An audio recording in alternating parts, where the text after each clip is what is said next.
बीरेन जो पहले मॉडर्न दुनिया का एक नॉर्मल स्टूडेंट हुआ करता था, लेकिन एक दिन उसकी जिंदगी तब बदल जाती है जब वो एक मिस्टीरियस सिस्टम से मिलता है जो उसे एक दूसरी दुनिया लॉन्ग कॉन्टिनेंट में ले जाता है। हालांकि जिस तरह की जिंदगी का उसने सपना देखा था वहाँ पहुंचकर उसका बिल्कुल उल्टा होता है। अगले 3 सालों तक बैरन बिना किसी आजादी के सिर्फ एक नौकर की तरह जीता है। रोज दूसरों की सेवा करता हुआ अंदर ही अंदर बैरन कसम खाता है कि वो अपनी पूरी जिंदगी ऐसे नहीं बीतने देगा। फिर एक दिन उस गाँव पर जहाँ वो रहा करता था एक डेमन कल्ट हमला कर देता है और उनमें से एक मेंबर उसे पकड़ने की कोशिश करता है। बैरन वापस फाइट बैक करता है, लेकिन वो आदमी उसे गले से पकड़कर इतना जोर से दबा देता है कि लगभग उसकी जान जाने ही वाली होती है। जब सब कुछ खत्म होने ही वाला था तभी अचानक एक धार्मिक सेक्ट के स्टूडेंट्स वहां पहुंचते हैं और डेमन कल्ट के लोगों को हरा देते हैं। उनकी पावर्स देखकर बैरन पूरी तरह से हैरान रह जाता है और तभी अचानक वो जोर से चिल्लाता है कि वो भी एक इमॉर्टल बनना चाहता है। उसकी ये चीख सुनकर एक बूढ़ा आदमी सामने आता है जो असल में उस सेक्ट का लीडर होता है। वो उस वक्त नए स्टूडेंट्स की तलाश में था और बैरन की इच्छा देखकर उसे अपनाने का फैसला कर लेता है। हम देखते हैं अचानक उसके सामने एक सिस्टम पैनल आ जाता है जिसमें 3 ऑप्शंस दिए होते हैं, जहाँ पहले 2 ऑप्शंस चुनने पर उसे बूढ़े आदमी का स्टूडेंट बनने का मौका मिलेगा, साथ में कुछ कीमती ट्रेजर्स भी। जबकि तीसरा ऑप्शन होता है सीधा उसे मना कर देना, जिसके बदले उसे सिर्फ एक बेसिक एंट्रीब्यूट पॉइंट मिलेगा। बिना ज्यादा सोचे बैरन तुरंत उस आदमी का पैर पकड़ लेता है और उसे अपना गुरु मान लेता है। उसे लगता है जैसे वो आखिरकार अपने ड्रीम एडवेंचर का मेन कैरेक्टर बन गया हो, लेकिन उसकी उम्मीद से बिल्कुल उल्टा होता है। वो आदमी उसे सीधा एक माइनिंग एरिया में ले जाता है और बताता है कि सेक्ट ज्वाइन करने के लिए उसे एक टेस्ट पास करना होगा जो कि मिनरल्स माइन करना है। बैरन तुरंत इस चैलेंज को स्वीकार कर लेता है, पर सिर्फ आधा दिन काम करते ही उसका शरीर थक कर टूट जाता है। तभी माइन का सुपरवाइजर उसे डांटता है और लात मारकर बाहर निकाल देता है। इसी पल बैरन को एहसास होता है कि उसका गुरु उसे धोखा देकर यहाँ पर बेच चुका है। फिर से सिस्टम पैनल अपीयर होता है और उसे 3 ऑप्शंस देता है। इस बार वो दूसरा ऑप्शन चूज करता है, सोचता हुआ कि शायद इससे उसे आजादी मिल जाएगी, लेकिन जैसे ही वो बोलता है सुपरवाइजर उसे बुरी तरह मारने लगता है। तब उसे समझ आता है कि असल में सिस्टम चाह रहा था कि वो तीसरा ऑप्शन चूज करे, यानी अपने हालात को एक्सेप्ट करे और माइनिंग जारी रखे। जैसे ही वो मजबूरी में वही करता है, सिस्टम अनाउंस करता है कि उसे एक एक्स्ट्रा पॉइंट मिला है और तुरंत ही उसका शरीर वापस से एनर्जी से भर जाता है। आधी रात के समय कुछ लोग चुपके से वहां आते हैं और सब वर्कर्स को भागने के लिए मनाते हैं क्योंकि गार्ड्स उस वक्त नशे में थे।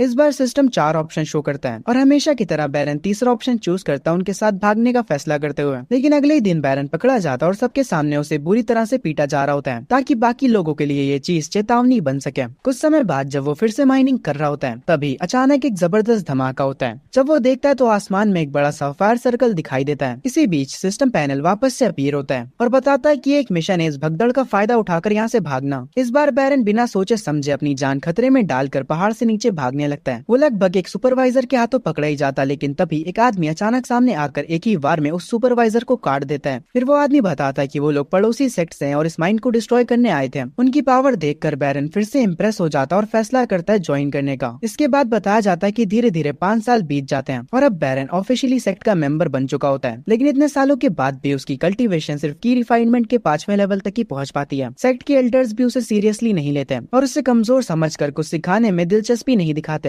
हालांकि बैरन को अब इन सब की आदत सी हो चुकी होती है। 5 सालों में जब भी वो अपनी कल्टीवेशन बढ़ाने की कोशिश करता है, सिस्टम हमेशा उसे ललचाने वाले रिवॉर्ड से कंफ्यूज कर देता है। और चाहे उसका कल्टीवेशन लेवल कम हो, लेकिन उसके बेसिक एट्रीब्यूट्स पॉइंट्स इतने बढ़ चुके होते हैं कि वो अकेले ही बड़े बड़े मॉन्स्टर्स को हरा देता है। फिर एक दिन सेक्ट के हॉल में दूसरे स्टूडेंट्स उसे देखकर उसका मजाक उड़ा रहे होते हैं क्योंकि उसकी स्ट्रेंथ कभी उनके सामने इम्प्रूव नहीं हुई। तभी वाटर मिरर हॉल सेक्ट की 2 लड़कियां वहाँ पर आती हैं और पूछती हैं कि क्या वो सीनियर बैरन को जानता है। बैरन झूठ बोल देता है कहकर कि वो इंसान सेक्ट को छोड़कर जा चुका है, लेकिन उसका झूठ तुरंत पकड़ा जाता है जब एक दूसरा स्टूडेंट उसे उसके नाम से बुला देता है। अब मजबूरन बैरन को अपनी असली पहचान माननी पड़ती है। वो दोनों लड़कियां कहती हैं कि उन्हें माउंटेन से नीचे उतरकर एक एग्जाम देना है और वो चाहती हैं कि बैरन उनका गाइड बने, लेकिन बैरन बिना ज्यादा सोचे सीधा मना कर देता है। इस बात से रेड बालू वाली लड़की जिसका नाम खुलाई होता है वो काफी नाराज हो जाती है क्योंकि उससे पहली बार किसी लड़के ने मना किया होता है। दूसरी तरफ पर्पल हेयर वाली जीजिन उसे उकसाते हुए इल्जाम लगाती है कि बैरन डर रहा है। तभी उनके सेक्ट की एक स्ट्रॉन्ग गार्डियन जो असल में उन दोनों की मास्टर भी होती है वहाँ आ जाती है और बैरन से बात करती है। वो ये बात जानती थी कि भले ही बैरन का कल्टीवेशन लेवल लो है, लेकिन वो हमेशा किसी तरह जूनियर स्टूडेंट से एग्जाम में आगे बढ़ उसे पास करता है। इसीलिए वो इस बार बैरन से कहती हैं कि वो उन दोनों लड़कियों को लीड करे। कुछ ही देर बाद 3 और लड़कियां उनके ग्रुप में ज्वाइन हो जाती हैं।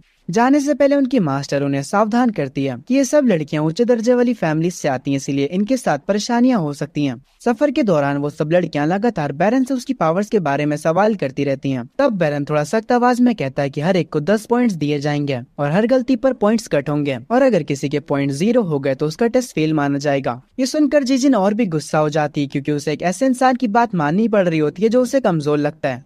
लेकिन दूसरी तरफ कुलाई का रिएक्शन बिल्कुल अलग होता है। वो हर बार जब बैरन उसे डांटता है तो और ज्यादा उत्सुक और दिलचस्प लगती है। रवाना होने से पहले बैरन उन सबको स्पेशल कपड़े देता है ताकि वो लोग ज्यादा नजर में ना आए। फिर जब वो अपने सीनियर को जानकारी देता है कि वो नए स्टूडेंट्स के साथ माउंटेन से नीचे जा रहा है तो उसे आसपास कोई नजर नहीं आता। लेकिन कुछ ही पल बाद उसे एहसास होता है कि वो लड़कियां ऑलरेडी छुपने वाले भेष पहनकर उसके पीछे चुपचाप खड़ी हो चुकी हैं। कुछ समय बाद वो 6 लोगों का ग्रुप लॉन्गशन सिटी पहुंच जाता है। जो लड़कियां कभी सेक्ट से बाहर नहीं निकली होती वो बाहर की दुनिया देखकर काफी उत्सुक और हैरान रह जाती हैं। इस दौरान गुलाई जीजिन की तरफ देखकर उसे साफ समझाती है कि वो अपने सीनियर यानी बैरन के ऑर्डर्स को फॉलो करे वरना उसके पॉइंट्स कट हो जाएंगे। ये सुनकर जीजिन मजबूरी में मान जाती है लेकिन उसके चेहरे पर साफ गुस्सा दिख रहा होता है। तभी अचानक उसकी नजर रोड के दूसरी तरफ पड़ती है जहाँ कुछ लोग एक आदमी को परेशान कर रहे होते हैं। ये देखते ही वो बिना सोचे समझे ग्रुप से अलग हो जाती है और उसका इरादा होता है उस आदमी की मदद करना और उन लोगों को सबक सिखाना। लेकिन तुरंत ही बैरन उसे रोक लेता है। वो शांत आवाज में उसे समझाता है और कहता है कि वो कैसे इतनी जल्दी फैसला कर सकती है कि कौन सही और कौन गलत। हो सकता है जिसे वो मजबूर समझ रही हो वो खुद भी कोई अच्छा इंसान ना हो। वो आगे समझाता है कि अगर वो लोग खुले तौर पर ऐसे बर्ताव कर रहे हैं तो पक्का उनके पीछे कोई पावरफुल सपोर्ट होगा और अगर वो बीच में टांग अड़ाती है तो हो सकता है कि वो किसी डेंजरस इंसान को नाराज कर दे जिससे उनका टेस्ट मिशन फेल हो सकता है। अपनी बात खत्म करते हुए बैरन उसे साफ कह देता है कि दूसरों के मामले में बिना सोचे समझे घुसना नहीं चाहिए। इसके बाद कुलाई भी उसे समझाने की कोशिश करती है लेकिन जीजिन गुस्से में उनकी बात नजरअंदाज करके वहाँ से चली जाती है। हम देखते हैं कि उन्हें बिना पता चले कोई उनकी हरकत को दूर से ध्यानपूर्वक देख रहा होता है। जब वो 6 लोगों का ग्रुप इन में पहुंचता है तो वो सब मिलकर सिर्फ एक ही रूम रेंट करते हैं। ये देखकर लड़कियां काफी हैरान हो जाती हैं क्योंकि रूम बहुत सिंपल होता है, यहाँ तक कि उसमें कोई मिरर भी नहीं होता। तब उन्हें एहसास होता है कि पहले जब भी वो माउंटेन से नीचे आती थी तो हमेशा सर्वेंट्स उनके साथ होते थे जो उनकी हर जरूरत का ख्याल रखते थे। इस पर बैरन बस इतना ही कहता है कि अब उनकी हैसियत एक कॉमन इंसान जैसी है, इसीलिए उन्हें खुद पर निर्भर रहना सीखना होगा। ये बात सुनकर जीजिन और भी ज्यादा गुस्सा हो जाती है। रात होते ही नाराजगी के चलते जीजिन चुपके से कपड़े बदल कर बाहर निकल जाती है। उसका इरादा होता है कल वाले लोगों को ढूंढकर उन्हें सबक सिखाना। रास्ते में उसकी नजर एक बूढ़ी औरत पर पड़ती है जो सड़क के किनारे बैठी रो रही होती है। ये देखकर उसका दया भाव और हीरो बनने की आदत फिर से जाग जाती है। वो उस औरत के पास जाकर पूछती कि क्या हुआ। तब वो बूढ़ी औरत कांपती हुई आवाज में बताती है कि उसकी बहू उसके साथ जानवरों की तरह बर्ताव करती है, उसे बचा हुआ खाना देती है और उसे घर से भी बाहर निकाल दिया है। ये सुनते ही जीजिन का गुस्सा फिर से भड़क उठता है और वो सीधा उस घर की तरफ बढ़कर उसे बाहर बुलाती है। वो घर के बाहर खड़ी होकर हंगामा करने लगती है जिससे वो औरत बाहर आकर उसे डांटने लगती है। गुस्से में आकर जीजिन तुरंत अपनी तलवार निकाल लेती है और उस पर हमला करने वाली होती है। लेकिन तभी उस औरत का पति बाहर आता है और उसे शांत कराते हुए कहता है कि वो अंदर आए और आराम से बात करे। अपनी ताकत पर भरोसा करते हुए जीजिन उनकी बात मानकर अंदर चली जाती है।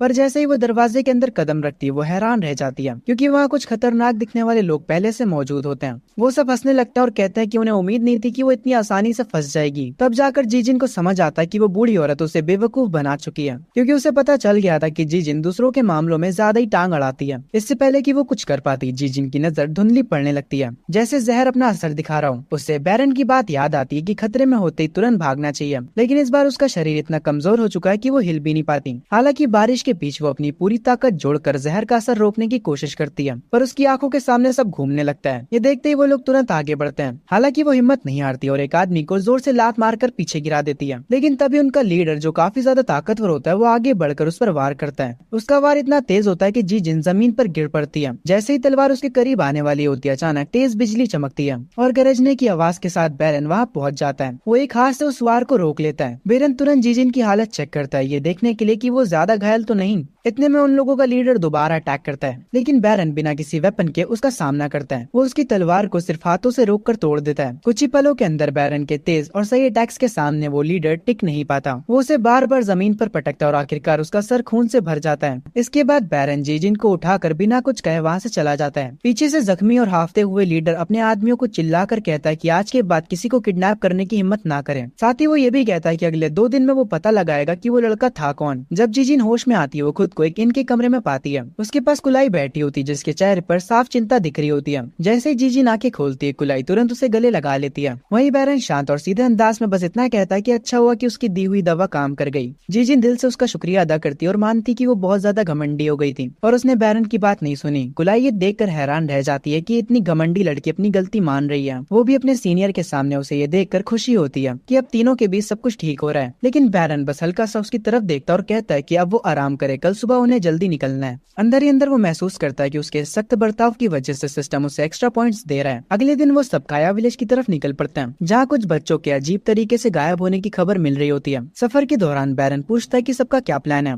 इस पर जिजिन कहती कि वो सीधा विलेज में जाकर लोगों से पूछताछ करना चाहती है। बाकी लड़कियां भी उसकी इस बात से सहमत होती हैं, लेकिन बैरन तुरंत इस बात को मना कर देता है। वो समझाता है कि अगर वो लोग शोर मचाएंगे तो किडनैपर्स सावधान होकर भाग जाएंगे, इसीलिए बेहतर होगा कि वो लोग विलेज के बाहर रुककर सही मौके का इंतजार करें और थोड़ा लक पर भरोसा करें। आखिरकार प्लान चेंज होता है और सिर्फ बैरन और कुलाई भेस पहनकर विलेज के अंदर जाते हैं, जहाँ वो खुद को टॉय सेलर्स के रूप में दिखाते हैं। पूरे रास्ते बैरन कुलाई को उसका रोल याद दिलाता रहता है, क्योंकि वो बार बार अपनी एक्टिंग भूल जाती है। लेकिन अजीब बात यह होती है कि हर बार डांट पड़ने पर कुलाई शर्मा जाती है, जैसे उसे डांट भी अच्छी लग रही हो। दोनों विलेज में अपना सामान बेचने लगते हैं और कुछ देर बाद दो छोटे बच्चे उनके पास आकर खिलौने खरीदते हैं। लेकिन थोड़ी ही देर में उनकी माँ वहाँ आ जाती है और उन्हें डांट कर तुरंत वापस ले जाती है। बाद में एक कैंडी सेलर उन्हें बताता है कि पिछले कुछ समय से विलेज में बच्चों के किडनैपिंग के केसेस बढ़ गए हैं, इसी वजह से सभी पेरेंट्स अब बहुत ज्यादा सतर्क हो गए हैं। कुलाई तभी अनजाने में लड़की की आवाज में कुछ बोलने वाली होती है। तभी बैरन तुरंत बात संभालते हुए उस आदमी से कहता है कि वो बीमार है और कभी कभी उसकी आवाज बदल जाती है। वो आदमी इस बात पर यकीन कर लेता है और बिना शक किए वहाँ से चला जाता है। थोड़ी और जांच करने पर बैरन को उन घरों के बाहर के फेंसेस पर एक अजीब पैटर्न नजर आता है, जहाँ से बच्चे गायब हुए थे। वो देखता है कि वहाँ पर कुछ सिंबल्स बने हुए हैं जो किसी महकदार लिक्विड से ड्रॉ किए गए लगते हैं। इस बात का पता लगाने के लिए वो दोनों एक्टिंग करते हुए हार्डवेयर की शॉप में घुस जाते हैं। वहाँ का मालिक बताता है किडनैपिंग के ये केसेस 1 महीने से भी ज्यादा समय से चल रहे हैं, लेकिन सरकार अब तक किसी भी गुनहगार तक नहीं पहुँच पाई। इस बार बैरन कुलाई की तारीफ करता है और कहता है कि उसने अच्छा काम किया। कुलाई एक पल के लिए थोड़ी कंफ्यूज हो जाती है, क्योंकि इस बार उसे डांट नहीं पड़ी थी। विलेज से बाहर निकलते वक्त बैरन आखिर सब कुछ समझ कर बताता है कि किडनैपर स्नेक तार का इस्तेमाल करके टारगेटेड घरों के फेंसेस पर सिंबल्स बनाते हैं। जैसे ही रात होती है हवा में जुगनू चमकने लगते हैं, जैसे वो किसी महक की तरफ खींचे जा रहे होते हैं। धीरे धीरे वो सब उन्हीं घरों के आसपास जमा होने लगते हैं जहाँ सिंबल्स बने थे। उस रात लड़कियां अपनी आंखों से सब देख लेती हैं। घर के सामने बना सिंबल हल्की रोशनी से चमकने लगता है, जैसे अंधेरे में कोई सिग्नल दिया जा रहा हो। लेकिन ये शांत रात अचानक से बदल जाती है जब एक किडनैपर चुपके से एक घर में घुसकर एक सोए हुए बच्चे को उठा लेता है। वो तुरंत उसका पीछा करते हैं और उसे जंगल की तरफ भागते हुए देखते हैं। वो सब उसका पीछा करते करते एक बड़े पत्थर के पास पहुँचते हैं, जहाँ वो अचानक गायब हो जाता है। तब बैरन सबको बताता है कि वो लोग एक मैजिकल फॉर्मेशन के अंदर फंस चुके हैं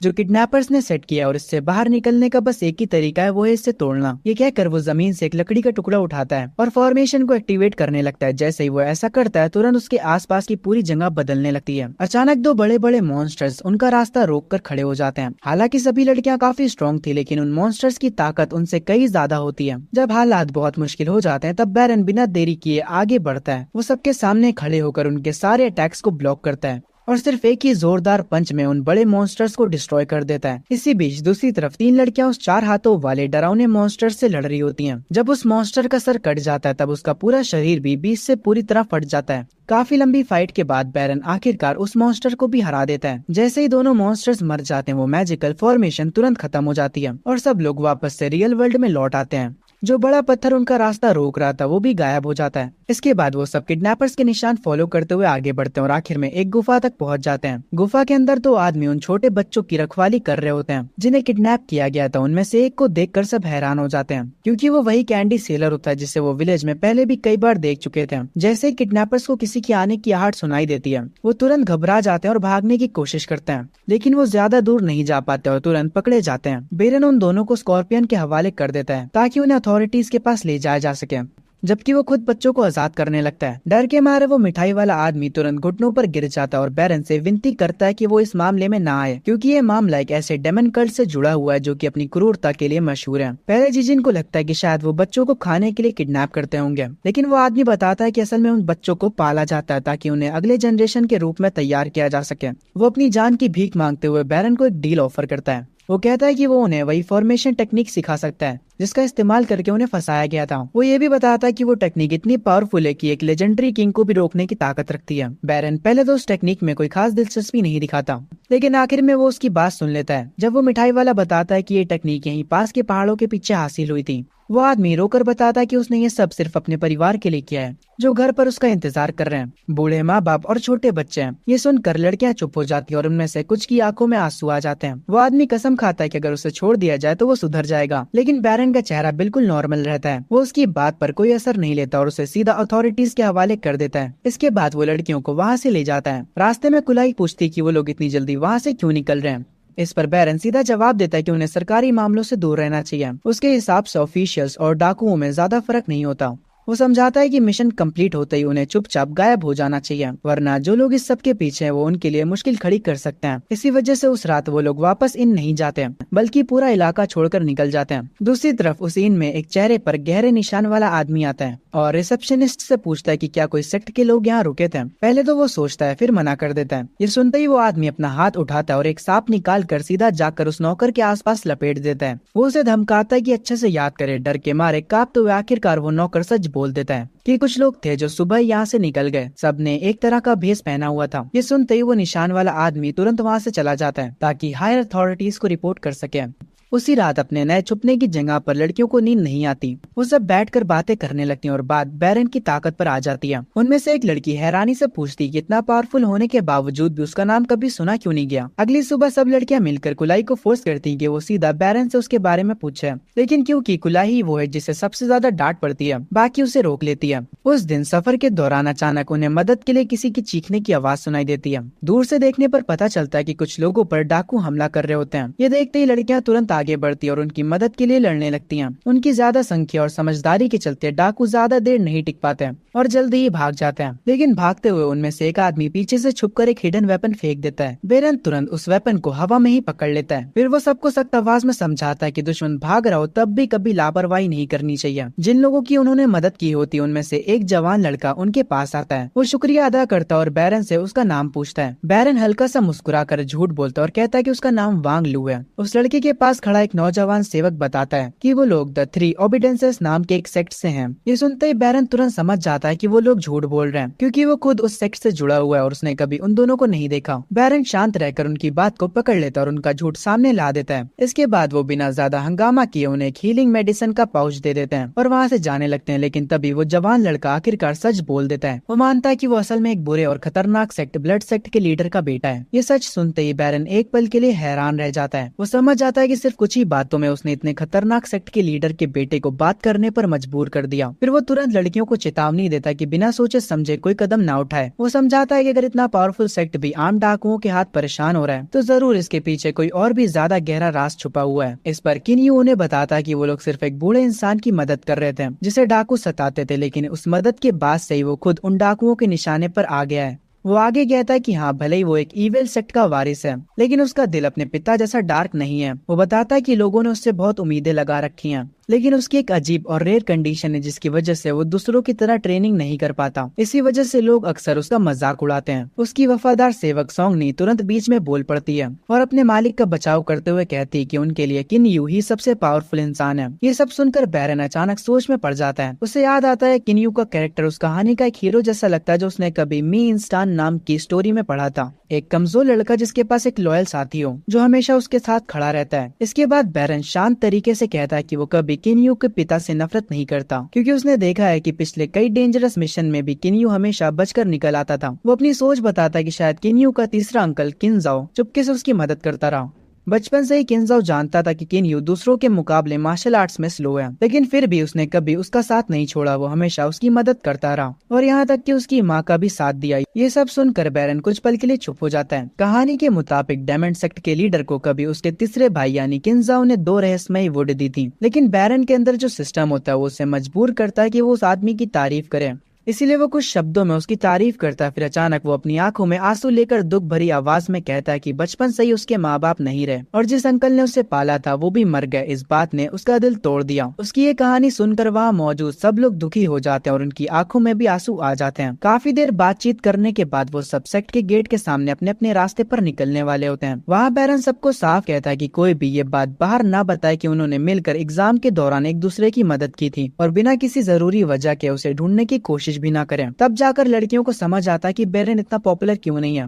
वो खुद को हमेशा अलग और छुपा कर रखता है। इस मिशन के बाद बैरन को सिस्टम से काफी पॉइंट्स मिलते हैं जिससे उसकी पावर बहुत तेजी से बढ़ जाती है। अब वो सिर्फ अपने फोकस से ही हवा में तेज रफ्तार से उड़ सकता है। इसके बाद वो सीधा उस जंगल की तरफ बढ़ता है जहाँ उस मिठाई वाले ने किसी खास किताब का जिक्र किया था। जंगल के अंदर उसे एक बड़ा सा पॉपुलर ट्री मिलता है जिसके टैन में एक गहरा होल होता है। जैसे ही वो उसके पास जाता है सिस्टम एक वार्निंग देता है कि उसे खोलने से पहले तैयार रहे। जैसे ही बैरन उस ट्री के एक खास हिस्से को छूता है तुरंत एक हिडन मैकेनिज्म एक्टिवेट हो जाता है।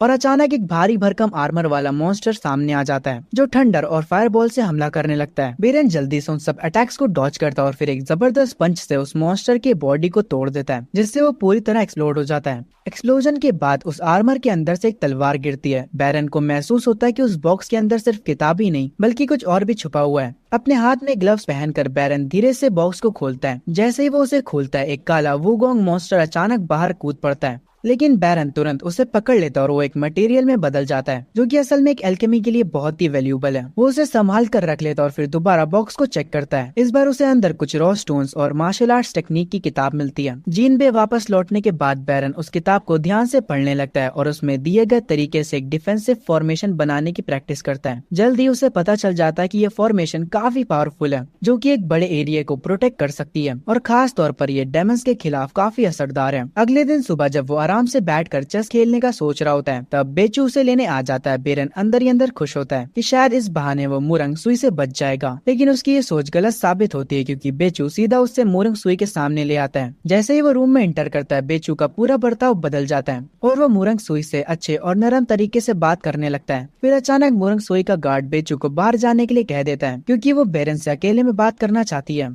बाहर निकलने से पहले बेचू बेरन को तीखी नजर से देखता है, जैसे उसे चुपचाप सावधान कर रहा हो कि वो कोई भी बदतमीजी ना करे। बेरन बस मनी मन सोचता है कितनी अजीब और ओवर एक्टिंग बर्ताव के साथ बेचू कैसे मुरंग सुई का दिल जीतने का सोच रहा है। अंदर मुरंग सुई बताती कि उसे कुलाई से पता चला है कि बेरन अब भी किसी भी तरह के मैटर से दूर रहना चाहता है, इसीलिए वो उसकी मर्जी का सम्मान करती है। बाहर खड़ा बेचू चुपके से उनकी बातें सुन रहा होता है। जैसे ही बैरन बाहर आता है, वो उसे सजेस्ट करता है कि ऐसे ही मुरंग सुई को सेक्ट में इनवाइट करें क्योंकि इससे उनका सेक्ट और भी स्ट्रॉन्ग हो सकता है। इस दौरान सेक्ट के बारे में चर्चा तेजी से फैल रही होती है। लोग बात कर रहे होते हैं दो नए स्टूडेंट्स के बारे में, एक लड़का और एक खूबसूरत लड़की जिसका नाम यिंगशी होता है। हाल ही के इंटरसेक्ट कंपटीशन में 5 लोगों ने सबसे ज्यादा प्रभाव डाला था। उनमें सबसे आगे हानली का नाम होता है जो पहला स्थान जीत लेता है। काफी सारे मेल स्टूडेंट्स कोशिश करते हैं यिंगशी को अप्रोच करने की, लेकिन वो सारे रिजेक्ट कर दिए जाते हैं। उन सबको हराने के बाद यिंगशी बैरन के घर आती है। हालांकि वो घर पर नहीं होता है, इसीलिए वो एक गिफ्ट वहाँ छोड़कर एक स्माइल के साथ चली जाती है। दूसरी तरफ हानली, जो असल में बेरन का जूनियर स्टूडेंट होता है, उसे ढूंढने के लिए पहाड़ों की तरफ निकल पड़ता है। लेकिन जैसे ही वो आगे बढ़ता है, बैरन के लगाए हुए प्रोटेक्शन फॉर्मेशन एक्टिवेट हो जाता है। ये फॉर्मेशन तुरंत बैरन का एक क्लोन बना देता है जो हानली का रास्ता रोक लेता है और उससे लड़ने लगता है। लड़ाई काफी इंटेंस होती है। काफी मुश्किल के बाद लिशियो अपने एक सीक्रेट वेपन का इस्तेमाल करके उस क्लोन को डिस्ट्रॉय कर देता है। लेकिन प्रॉब्लम खत्म नहीं होती क्योंकि फॉर्मेशन उसके खुद के मूव्स कॉपी करके उस पर ही अटैक करना शुरू कर देता है। धीरे धीरे वो कमजोर पड़ने लगता है और हालात उसके काबू से बाहर जाने लगते हैं। जब वो ऑलमोस्ट हारने ही वाला होता है, तभी बैरन वहाँ आ जाता है और उसे बचा लेता है। इसके बाद वो उसे डांटते हुए कहता है कि बिना रूल्स फॉलो किए, खास करके फ्लूट बजाने का रिचुअल किए बिना माउंटेन में आना बहुत बड़ी गलती है। लिशियो फिर उत्साहित होकर बताता है कि उसने सेक्ट टूर्नामेंट जीत लिया है। ये सुनकर बैरन उसे बधाई देता है, लेकिन साथ ही ये भी समझाता है कि सफलता की ऊंचाई अक्सर नीचे गिरने की सीढ़ी भी बनी है, इसीलिए हमेशा सतर्क रहना जरूरी है। बाद में दोनों आराम से शांत बैठकर चाय पीते हैं। इसी दौरान बैरन उसे एक अजीब सा कपड़ा देता है। लिशियो पहले हैरान हो जाता है, तब बैरन समझाता है कि वो कपड़े के अंदर उसके बनाए हुए इनविजिबल नीडल्स छुपे हुए हैं, एक ऐसा वेपन जो बिल्कुल साइलेंट है लेकिन बहुत ही डेडली है।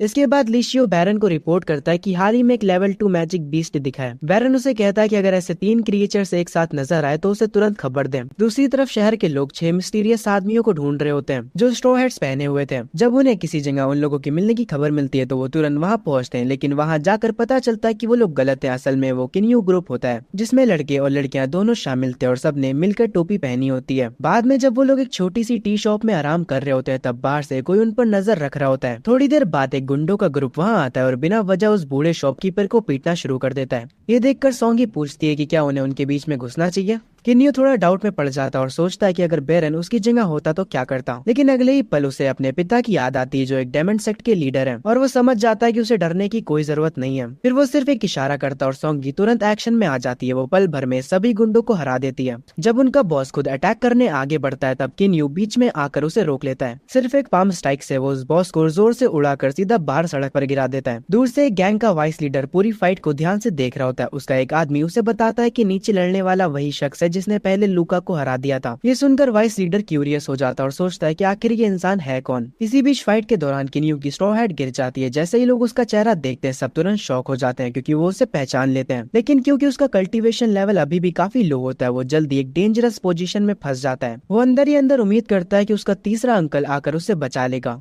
लेकिन तभी अचानक एक जवान लड़का वहाँ आता है और बिना देरी किए उसे वहाँ से खींचकर बाहर निकालता है। एक ही बार में वो उसकी तलवार तोड़ देता है, जिससे गैंगस्टर डर कर भाग जाता है। उसके बाद वो लड़का अपना नाम बाइजन बताता है। जैसे ही उसका नाम सुना जाता है, वहाँ मौजूद सब लोग हैरान हो जाते हैं। वो जंगबे का नंबर 2 होता है, एक यंग जीनियस जिसने इतनी छोटी उम्र में ही इतनी बड़ी पोजीशन हासिल कर ली होती है। ये सुनते ही गैंग के वाइस लीडर का चेहरा सफेद पड़ जाता है। वो घबरा कर सोचता है कि डेमन सेक्ट के तीसरे बेटे का यहाँ आना कोई नॉर्मल बात नहीं है, शायद उनका राज खुल चुका है। उस रात बैरन जंगल से वापस लौट रहा होता है जब उसकी जीनियर यिंगशी उसे बुलाती है। वो शर्माते हुए चमकती आंखें और हल्का लाल चेहरा लेकर उसके पास आती है और उसे एक बॉक्स देती है। वो खुशी से बताती है कि वो अभी एक लंबी जर्नी से वापस आई है और ये उसके लिए गिफ्ट है। जब बैरन बॉक्स खोलता है तो वो उसके अंदर देखकर हैरान रह जाता है। उसमें एक बहुत ही रेयर और कीमती प्लांट होता है, 9 लीफ पैटर्न वाला, जो बहुत मुश्किल से मिलता है। यिंगशी इतनी खुश होती है कि लगभग गिरने लगती है, लेकिन बैरन तुरंत उसे संभाल लेता है। अगली सुबह बैरन को अजीब बीस्ट दिखने की खबर मिलती है। वो इस बात से उत्साहित होता है क्योंकि उसे पता था कि सिर्फ इन्हीं क्रिएचर्स के जरिए वो लेजेंडरी फ्लावर की एग्जैक्ट लोकेशन ढूंढ सकता है। जल्दी 3 अजीब बीस्ट एक साथ नजर आते हैं, जो इस बात का सिग्नल होता है कि वो लेजेंडरी फ्लावर अब जल्दी ही खिलने वाला है। जब वो सब उस जगह की तरफ उड़ते हुए जा रहे होते हैं, तब बैरन का सिस्टम अचानक उसे वार्निंग देता है कि कोई उनका पीछा कर रहा है। बैरन तुरंत ली शियाओ को कहता है कि वो अपने मैजिक से स्पीड और तेज करे क्योंकि कोई उनका पीछा कर रहा है। लेकिन जल्दी ही पता चलता है कि उनका पीछा करने वाला उनसे भी हायर कल्टीवेशन लेवल का है। आगे जो उनके साथी पहले से इंतजार कर रहे होते हैं, उन पर अचानक इनविजिबल एरोज से अटैक हो जाता है। वो कुछ कर भी नहीं पाते क्योंकि सीधा उनके हेड पर हमला हो रहा होता है। सब कुछ इतनी तेजी और खामोशी के साथ हो रहा होता है कि किसी को समझने का मौका ही नहीं मिलता। इस हालत को देखते ही बैरन और ली शियाओ बिना समय गवाए स्विफ्ट मूव से उन सब पीछा करने वालों को खत्म कर देते हैं। तभी अचानक एक खूबसूरत लड़की सामने आती है और शांत आवाज में कहती है कि उसका कोई बुरा इरादा नहीं है। लेकिन उसकी आवाज में एक अजीब सा मैजिक होता है जो धीरे धीरे ली शियाओ को कंफ्यूज करने लगता है। ली शियाओ समझ ही नहीं पाता कि वो उसके जाल में फंस रहा है और लड़की धीरे से उस पर अटैक करने की कोशिश करती है। लेकिन उससे पहले ही बैरन बिना झिझक के उस पर वार करता है और उसे वहीं खत्म कर देता है। ये देखकर उस लड़की का साथी गुस्से में आ जाता है, तुरंत एक सीक्रेट वेपन बैरन पर फेंकता है। लेकिन बैरन उस अटैक को रिफ्लेक्ट कर देता है, जिससे वो वेपन वापस जाकर उस आदमी को ही लगता है और वो वहीं मर जाता है। कुछ ही पल में सारे दुश्मन खत्म हो जाते हैं। अब वहाँ सिर्फ 3 अजीब बीस्ट बचे होते हैं जो एक लाइटिंग फ्लावर के लिए आपस में लड़ रहे होते हैं। जब उनमें से 2 आपस में फाइट कर होते हैं, तब तीसरा बीस्ट आता है और कहता है कि पहले इंसानों को खत्म करो। लेकिन जैसे ही वो पास आता है, दोनों बीस्ट कांपने लगते हैं क्योंकि वो देखता है कि उनका एक साथी पहले ही बैरन के हाथों पल भर में मारा जा चुका है।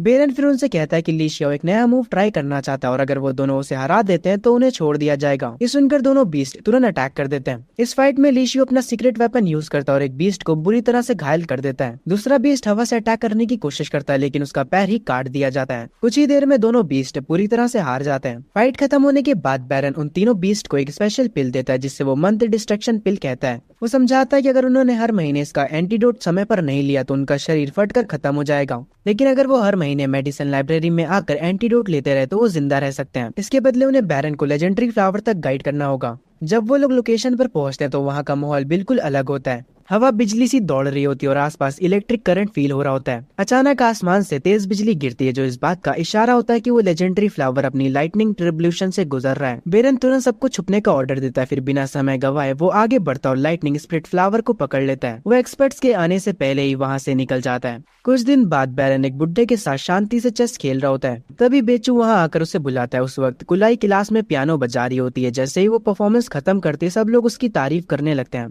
एक स्टूडेंट जो इतना ऑब्सेस्ड है कि सिर्फ उसका अटेंशन पाने के लिए अपना हाथ तक काट लेता है। वहीं एक लड़का उसकी हद से ज्यादा तारीफ करता रहता है। कुलाई बाहर से स्माइल करती है, लेकिन अंदर ही अंदर वो गुस्सा और परेशानी महसूस कर रही होती है। वो जानबूझकर एक नोट गलत बजाती है, लेकिन फिर भी कोई उसे सही करने की हिम्मत नहीं करता। वो सोचती कि अगर बैरन यहाँ पर होता तो वो उसे जरूर डांट देता और इतनी बेवजह की तारीफ नहीं करता। जब वो लड़का उसे फ्लावर्स देखने के लिए इनवाइट करता है तो कुलाई सीधा उसे मना कर देती है और वहाँ से निकल जाती है। लेकिन बाहर जाते ही उसके जूनियर्स उसे रोककर फ्लावर्स गार्डन की तरफ ले जाते हैं, क्योंकि उन्होंने बैरन को वहाँ जाते हुए देखा होता है। तमन में पहुँचने के बाद बैरन की मुलाकात मुरंग सुई से होती है। वो उसकी तारीफ करते हुए कहती कि लो कल्टीवेशन होने के बावजूद भी उसका नजरिया काफी सरल है। वो सोचती है कि अगर ऐसा स्पिरिट सब में आ जाए तो सेक्ट और भी स्ट्रॉन्ग बन सकता है, इसीलिए वो इंटरसेक्ट कंपटीशन ऑर्गेनाइज करना चाहती है। लेकिन बैरन ऐसे ही मना कर देता है। वो समझाता है कि ज्यादा नजर में आना अक्सर बेमतलब की परेशानियों को आमंत्रित करता है और वो ऐसे रिस्क लेना पसंद नहीं करता। मुरंग सुई उसकी बात समझ जाती है और बिना फोर्स किए पीछे हट जाती है। इसके बाद क्यूरियोसिटी में बैरन एक और एरिया की तरफ चला जाता है जहाँ से बहुत तेज और सुगंधित खुशबू आ रही होती है। मुरंग सुई उसे बताती कि वो एक सेक्ट लीडर लीडर का प्राइवेट फ्लावर गार्डन है।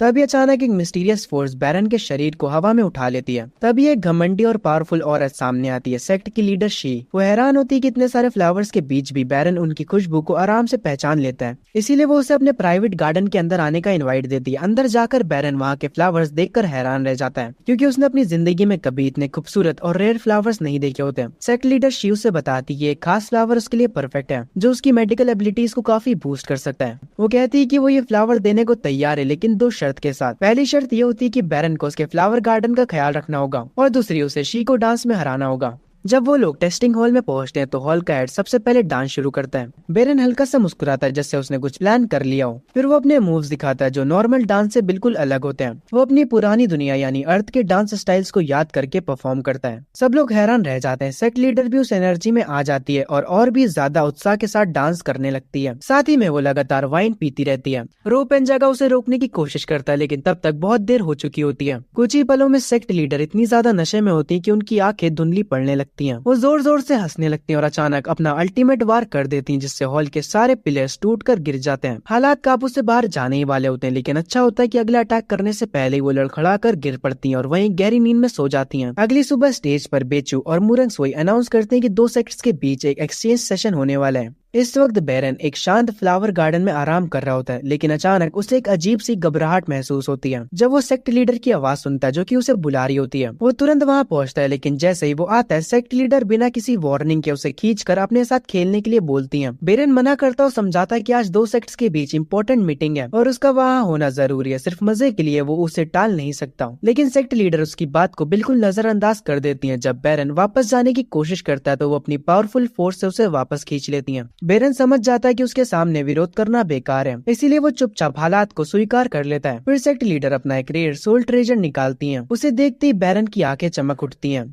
वो तुरंत समझ जाती है कि बैरन को इस ट्रेजर में दिलचस्पी है, और वो हल्की सी मुस्कान के साथ कहती है कि अगर वो उसके साथ खेलने को तैयार हो जाए तो वो ये ट्रेजर उसे दे देगी। बैरन अंदर ही अंदर सोचता है कि ये औरत कितनी ज्यादा अमीर है। आखिरकार उस रेयर ट्रेजर के लालच में आकर वो मान जाता है और मजबूरन उसके साथ खेलने लगता है, जैसे एक तरह से वो उसका नौकर बन गया हो, सिर्फ उस अनमोल खजाने के लिए। इसके बाद वो दोनों एक ऐसा गेम खेलते हैं जो बैरन अपनी पुरानी दुनिया यानी अर्थ पर खेला करता था। उस दिन वो दोनों मजाक मजाक में आर्मर पहनकर मुकाबला कर रहे होते हैं, लेकिन हालात इतने फनी हो जाते हैं कि सेक्ट लीडर अचानक फिसल कर गिर पड़ती है और उसका चेहरा पूरा पेपर्स के ढेर के नीचे छुप जाता है। थोड़ी देर बाद मोरंग सोई वहाँ पहुँचती है और उसे डांटने लगती है। वो गुस्से में कहती है कि सेक्ट लीडर हमेशा कोई ना कोई प्रॉब्लम क्रिएट करती रहती है, और फिर वो बैरन की तरफ मुड़कर पूछती है कि वो आज सेरेमनी में क्यों नहीं आया, क्या वो नाराज है। बैरन हालात समझकर सीधा जवाब देने के बजाय चुप रहता है। आखिर में मोरंग सोई खुद ही फैसला करती है कि वो उसके साथ सहयोग करेगी, ताकि वो बेचू को समझा सके और बैरन पर आरोप न लगाए। दूसरी तरफ बाहर बैरन लिशिया से पूछता है कि क्या वो शियोबाई को हरा नहीं पाया। उसका चेहरा पूरा सूजा हुआ होता है। तब पता चलता है कि वो शियोबाई को हरा नहीं पाया, जबकि उसे अपनी कल्टीवेशन इंप्रूव करने का मौका भी दिया गया था। ये सुनकर बैरन उससे कहता है कि वो अगले दिन सुबह उसके फॉर्मेशन रूम में आए। बैरन के घर में एक हिडन और काफी बड़ा चैम्बर होता है। वहाँ वो लिशियाओ के लिए एक स्पेशल फॉर्मेशन तैयार करना शुरू करता है। वो फायर लियोन टेक्निक का यूज करता है और उसमें क्रिस्टल्स और कई कीमती आइटम्स ऐड करता है, ताकि लिशिया उन सब की एनर्जी अब्सॉर्ब कर सके और अपनी स्ट्रेंथ को बढ़ा सके। ये सब देखकर लिशिया भावुक हो जाता है। वो तुरंत अपने घुटनों पर गिरकर बैरन के पैर पकड़ लेता है और बार बार उसका शुक्रिया अदा करता है।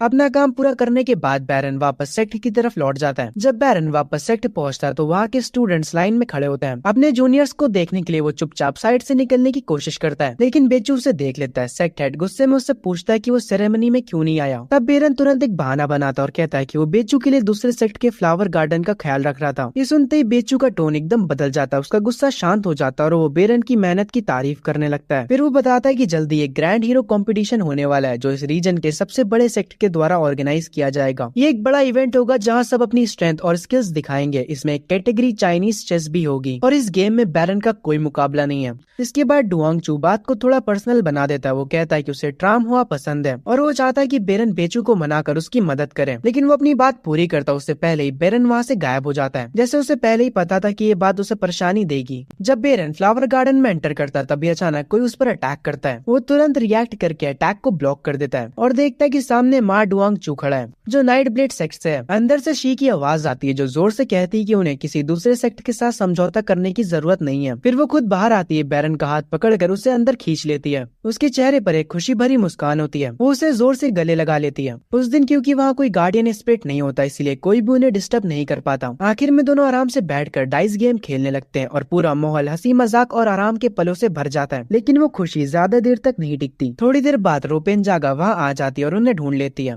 वो बेरन को डांटते हुए कहती है कि उसने जी युद्ध ग्रुप ज्वाइन कर लिया है। तो उसका कहना होता है कि वो बैरन को अच्छी तरह से जानती है। अगर सेक्ट में सच में डेंजर ना हो तो वो कभी सामने नहीं आता। बेरन बस हल्का सा हंस देता और कहता है कि ये सब बस एक गलतफहमी है। वो समझाता है कि वो इसलिए ज्यादा नजर नहीं आता क्योंकि उसका कल्टीवेशन लेवल अभी उतना हाई नहीं है। दूसरी तरफ सेक्ट के बाहर एक ब्लॉन्ड बालों वाला आदमी माउंटेन से नीचे उतरता है। उसके पास काफी रेयर और वैल्यूएबल्स आइटम्स होते हैं जिन्हें वो बेचने आया होता है। स्टूडेंट्स उन चीजों को खरीदने के लिए भीड़ लगा देते हैं, लेकिन बाद में वो सीधा फ्लावर गार्डन की तरफ बढ़ता है जहाँ उसकी मुलाकात बेरन से होती है। तब पता चलता है कि जो आइटम्स वो बेच रहा था वो सब असल में बेरन के ही थे। बेरन उससे कहता है कि जल्दी वो उसकी जगह फ्लावर गार्डन का ख्याल रखेगा। आदमी ये भी बताता है कि उसने बेरन के लिए एक परफेक्ट घर ढूंढ लिया है। दोनों साथ में उड़ते हुए उस घर को देखने के लिए निकल पड़ते हैं। रास्ते में वो आदमी नोटिस करता है कि बेरन की स्ट्रेंथ अब काफी ज्यादा बढ़ चुकी है। अब वो उसकी स्पीड को भी मैच नहीं कर पा रहा होता। ये देखकर बेरन उसे एक कल्टीवेशन इनहेंसिंग पिल देता है ताकि वो अपनी स्पीड को उसके बराबर ला सके। कुछ ही देर में वो लोग उस घर तक पहुंच जाते हैं। घर का मालिक पहले से वहाँ उनका इंतजार कर रहा होता है और उन्हें अंदर आकर देखने के लिए इनवाइट करता है। बेरन पूरी जगह को देखकर काफी खुश होता है। फिर घर का मालिक प्राइस बताता है, लेकिन ब्लॉन्ड आदमी तुरंत कह देता है ये घर काफी गंदा है, हर जगह पत्ते पड़े हैं, इसीलिए इसका प्राइस कम होना चाहिए। तब बेरन बीच में बोलता है और एक डील देता है कि वो इस घर के बदले एक मैजिक वेपन देना चाहता है। घर का मालिक इस बात में दिलचस्पी दिखाता है। ये देखकर बेरन अपने पास से एक हाई ग्रेड मैजिक स्वार्ड निकालता है और उसे सामने रख देता है। जब उस स्वार्ड को टेस्ट किया जाता है तो सब हैरान रह जाते हैं क्योंकि वो डाली गई एनर्जी को 5 गुना ज्यादा पावर के साथ वापस रिलीज करता है। घर का मालिक तुरंत इम्प्रेस हो जाता है और बिना सोचे समझे उस घर को किंग डाउ के बदले एक्सचेंज करने के लिए मान जाता है। ब्लॉन्ड बालों वाला आदमी सोचता है कि अब वो किसी ब्रोकर को बुलाकर डील फाइनलाइज करेगा, लेकिन अचानक सिचुएशन पलट जाती है। घर का मालिक धोखा दे देता है। वो प्लान करता है कि दोनों को मारकर स्वार्ड भी ले लेगा और घर भी उसके पास ही रहेगा। जैसे ही वो स्वार्ड से अटैक करता है, बेरन तुरंत उस वार को ब्लॉक कर देता है। जब वो पास आता है तो उसे साफ दिखता है कि उस आदमी ने एक यूनिकॉर्न शेपेड आर्मर पहना हुआ है। उसका पूरा शरीर एक एक्सट्रीमली स्ट्रॉन्ग आर्मर से ढका होता है जिससे बेरन के अटैक्स भी आर पार नहीं कर पा रहे होते हैं। लेकिन बेरन हार मानने वालों में से नहीं होता। वो ध्यान से ऑब्जर्व करता और एक सही मौके का इंतजार करता है। जैसे ही अपोनेंट के हाथ से एक चमकदार लाइट निकलती है, बेरन तुरंत आगे बढ़ता है और उसका हाथ पकड़ लेता है और उस एनर्जी को उसी के आर्मर की तरफ रिडायरेक्ट कर देता है। असल में बेरन पहले से ही समझ चुका होता है कि यह आदमी भरोसेमंद नहीं है। वो पहले भी ऐसे लोगों को मार चुका होता है जो यहाँ डील करने आते थे। बेरन तुरंत घर के आंगन को तोड़ देता और नीचे दबी हुई हड्डियों का ढेर सामने आ जाता है। फिर भी वो आदमी बिल्कुल शांत रहता और कहता है कि अब अगला शिकार अर्थ के लोग होंगे। इससे पहले कि वो कुछ करे, बेरन तुरंत उसके हाथ से स्वार्ड को जोर से किक करके दूर गिरा देता है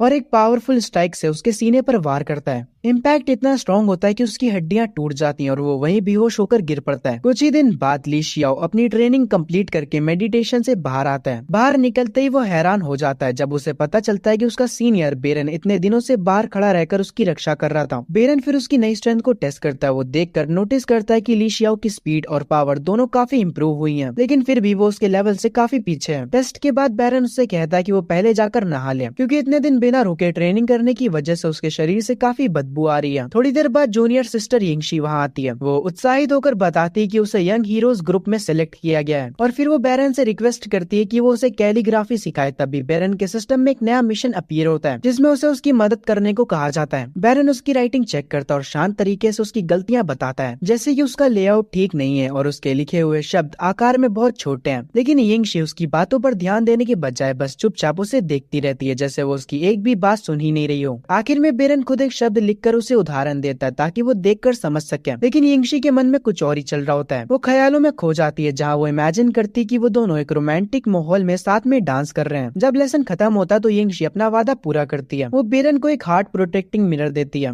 जो एक रेयर ट्रेजर होता है और पॉइजन या भारी प्रभाव को अब्सॉर्ब कर सकता है। बेरन ये देखकर सच में हैरान हो जाता है। वो सोचता है कि उसने तो बस एक शब्द लिखकर दिखाया था, लेकिन उसके बदले यिंगशी ने इतनी कीमती चीज दे दी। इसके बदले में बेरन भी यिंगशी के लिए 2 स्वार्ड्स फोर्ज करता है और उसे दे देता है। यिंगशी एक गिफ्ट पाकर और भी खुश हो जाती है। कुछ दिन बाद बेरन एग्जाम हॉल के हेड के पास जाता है टाइम पास करने और गेम खेलने के लिए। वहाँ मोरंग सुई उन्हें वार्निंग देती है कि वो कोई ऐसा गेम ना खेले जिसमें पैसे शामिल हों। बेरन जवाब देता है कि वो बस लोगों को सिखाना चाहता है कि पैसे का सही इस्तेमाल कैसे किया जाता है। वो एग्जाम्पल देता है कि पहले सेक्टर के लीडर ने एक प्लेट बीफ के लिए कुछ सिल्वर दे दिया था जो साफ बेकार था। ये सुन के गार्ड भी कंफ्यूज हो जाता और आखिरकार उसे रोकता नहीं। गेम के बाद सेक्ट मास्टर खुश होकर बेरन को एक high level body protection treasure देता है। बेरन ये देखकर अंदर से हैरान रह जाता है क्योंकि ऐसे रेयर आर्टिफैक्ट्स पूरे कॉन्टिनेंट में गिन चुन के ही होते हैं। फिर भी वो अपनी नॉलेज छुपाता है और अनजान बनकर पूछता है कि इसका नाम क्या है। सेक्ट मास्टर गर्व से बताता है कि उसने खुद इसका नाम रखा है। जब बेरन घर वापस आता है तब लिशियाओ जल्दी में वहाँ पहुँचता है और उससे पूछता है कि क्या वो भी यंग हीरोज गैदरिंग में हिस्सा लेगा। लिशियाओ उत्साहित होता है और कहता है कि अगर वो हाई रैंक ले आया तो शायद उसे सीनियर स्टूडेंट बनने का मौका मिल सकता है। लेकिन बैरन सीधा जवाब देता है। वो कहता है कि सिर्फ दूसरे सेक्ट्स में ही ऑलरेडी 5 लोग हैं जो स्वान मास्टर लेवल तक पहुंच चुके हैं, जबकि लिशियाओ भी बस शुरुआती कदम पर है। जीतना ऑलमोस्ट नामुमकिन है। हालांकि बैरन उसे नजरअंदाज नहीं करता, वो फिर भी उसकी मदद करने का फैसला करता है। अचानक वो एक लाइटनिंग फ्लावर से बनी हुई पिल निकालता और सीधा लिशियाओ के मुंह में डाल देता है ताकि उसकी स्ट्रेंथ जल्दी बढ़ सके। बेरन लिशियाओ को वार्न करता है कि ये पिल उसकी स्ट्रेंथ को बहुत तेजी से बढ़ा सकती है, लेकिन ये काफी डेंजरस भी है। वो साफ कहता है कि जो लोग मेंटली और फिजिकली रेडी नहीं होते, अगर वो इसे ले ले तो उनका शरीर डिस्ट्रॉय भी हो सकता है। इसीलिए वो सीधा मना करता है कि किसी और को ये पिल कभी ना दे। इसके बाद वो लिशियाओ को साथ लेकर उड़ता है और उसे एक पावरफुल वेपन देता है, 10,000 सोल्जर स्वार्ड। लिशियाओ जैसे ही उसे चलाने की कोशिश करता है वो उसकी पावर देखकर हैरान रह जाता है, लेकिन बैरन तुरंत उसे रोक देता है और कहता है कि वो इसे गलत तरीके से यूज कर रहा है। फिर बैरन खुद उसका सही टेक्निक दिखाता है। सिर्फ एक स्विंग में वो स्वार्ड हजारों छोटे छोटे ब्लेड्स में टूटकर आगे बिजली की तरह शूट करती है। ये देखकर लिशियाओ बिल्कुल स्थिर रह जाता है, उसकी आंखें खुली की खुली रह जाती हैं। कुछ दिन बाद सेक्ट के स्टूडेंट्स की मुलाकात होती है। वहाँ लड़कियां आपस में बात कर रही होती कि लिशियाओ पहले से काफी स्ट्रॉन्ग हो गया है और वो उसके साथ ट्रेनिंग करना चाहती हैं। उनमें से एक लड़की गौर करती कि कुलाई चुपचाप बैरन को देख रही है। वो तुरंत समझ जाती है और सोचने लगती कि कैसे उससे बात करें। थोड़ी देर बाद सेक्ट लीडर वहाँ आता है और सबके सामने लिशियाओ को बुलाता है। वो अनाउंस करता है कि लिशियाओ सबसे पावरफुल स्टूडेंट है और उसे सीनियर स्टूडेंट अपॉइंट करता है जो टीम को मून सेक्ट तक लीड करेगा। ये सुनते ही काफी लोग उसकी तारीफ करते हैं, लेकिन कुछ लोग अंदर ही अंदर जल भी रहे होते हैं। निकलने से पहले कई स्टूडेंट्स की जोड़ियां एक दूसरे से वादा करते हैं। वो कहते हैं कि जो भी कंपटीशन में टॉप रैंक लाएगा उसे अपने पार्टनर का प्यार मिलेगा। जब बैरन देखता है कि कुलाई और जीजिन एक दूसरे को प्यार भरी नजरों से देख रहे हैं तो वो हालात से दूर रहना ही ठीक समझता और चुपचाप वहाँ से निकल जाता है। तभी एक लड़की जिसका नाम किंग सुई होता है बैरन को आवाज देती है और कहती है कि वो उससे मिलना चाहती है, लेकिन बैरन बिना रुके सीधा आगे बढ़ता रहता है जैसे उसने कुछ सुना ही ना हो। ये देखकर किंग सुई उसे रोकने के लिए उसके पीछे भागती है। जब वो लगभग उससे टकराने ही वाली होती है तभी बैरन के सिस्टम से एक वार्निंग आती है कि ये लड़की श्वान लेवल का खतरा है। ये सुनते ही बैरन तुरंत साइड में हट जाता है। किंग सुई अपना बैलेंस खो देती है और सीधा गिर जाती है। ये सब देखकर आसपास की लड़कियां बैरन की कामनेस और रिएक्शन स्पीड से इम्प्रेस हो जाती हैं। उन्हें लगता है कि वो हालात को बिना घबराहट के हैंडल कर लेता है। मून सेक्ट की तरफ जाते हुए बैरन गहरी सोच में डूब जाता है। वो समझ रहा होता है कि ये ग्रैंड गैदरिंग सिर्फ एक नॉर्मल इवेंट नहीं है, ये असल में एक तरीका है जिससे सेक्ट अपनी पावर दिखाना चाहता है और अपना प्रभाव बढ़ाना चाहता है। लेकिन बैरन को ये भी महसूस होता है कि इन सब के पीछे कोई बड़ा राज छुपा हुआ है जो अभी तक सामने नहीं आया। इस बीच एक जवान स्टूडेंट उसके पास आता और उसे चेस खेलने का इनवाइट देना चाहता था, लेकिन जैसे ही वो देखता है कि बैरन कैरिज में गहरी नींद से सो रहा है वो कंफ्यूज हो जाता है कि उसे जगाए या नहीं। थोड़ी देर बाद उनका पूरा ग्रुप अपनी मंजिल पर पहुंच जाता है। वहाँ यान यू सेक्ट का एक स्टूडेंट उनका स्वागत करने आता है। उसने पहले ही सुन रखा था कि गुइशन सेक्ट के पास काफी टैलेंटेड स्टूडेंट्स हैं, इसीलिए वो खुद देखना चाहता था। उन सबको देखकर वो संतुष्ट हो जाता है और फिर शांति से उन्हें इन्वाइट करता है कि वो यान यू सेक्ट का भी विजिट करें। वो जगह उनके सिंपल सेक्ट से बिल्कुल अलग होती है, बहुत ही बड़ी, खाली और हर कोने में लग्जरी चमक रही होती है। हर चीज देखकर लगता है कि ये सेक्ट अपनी शान दिखाने में कोई कमी नहीं छोड़ता। उस रात बैरन का एक रूममेट जूनियर उसे चेस खेलने के लिए इनवाइट करता है, लेकिन मैच शुरू होते ही सिर्फ कुछ ही मूव्स में वो हार मान लेता है। बैरन उसे समझाता कि वो गेम पे ध्यान से नजर रखे, फिर वहाँ से निकलकर थोड़ा वॉक करने चला जाता है। लेकिन जैसे ही वो आगे बढ़ता उसका सिस्टम अचानक उसे डेंजर वार्निंग दे देता है। बैरन खुद हैरान होता है, सिर्फ आराम से चलने पे भी उसकी जान खतरे में आ सकती है।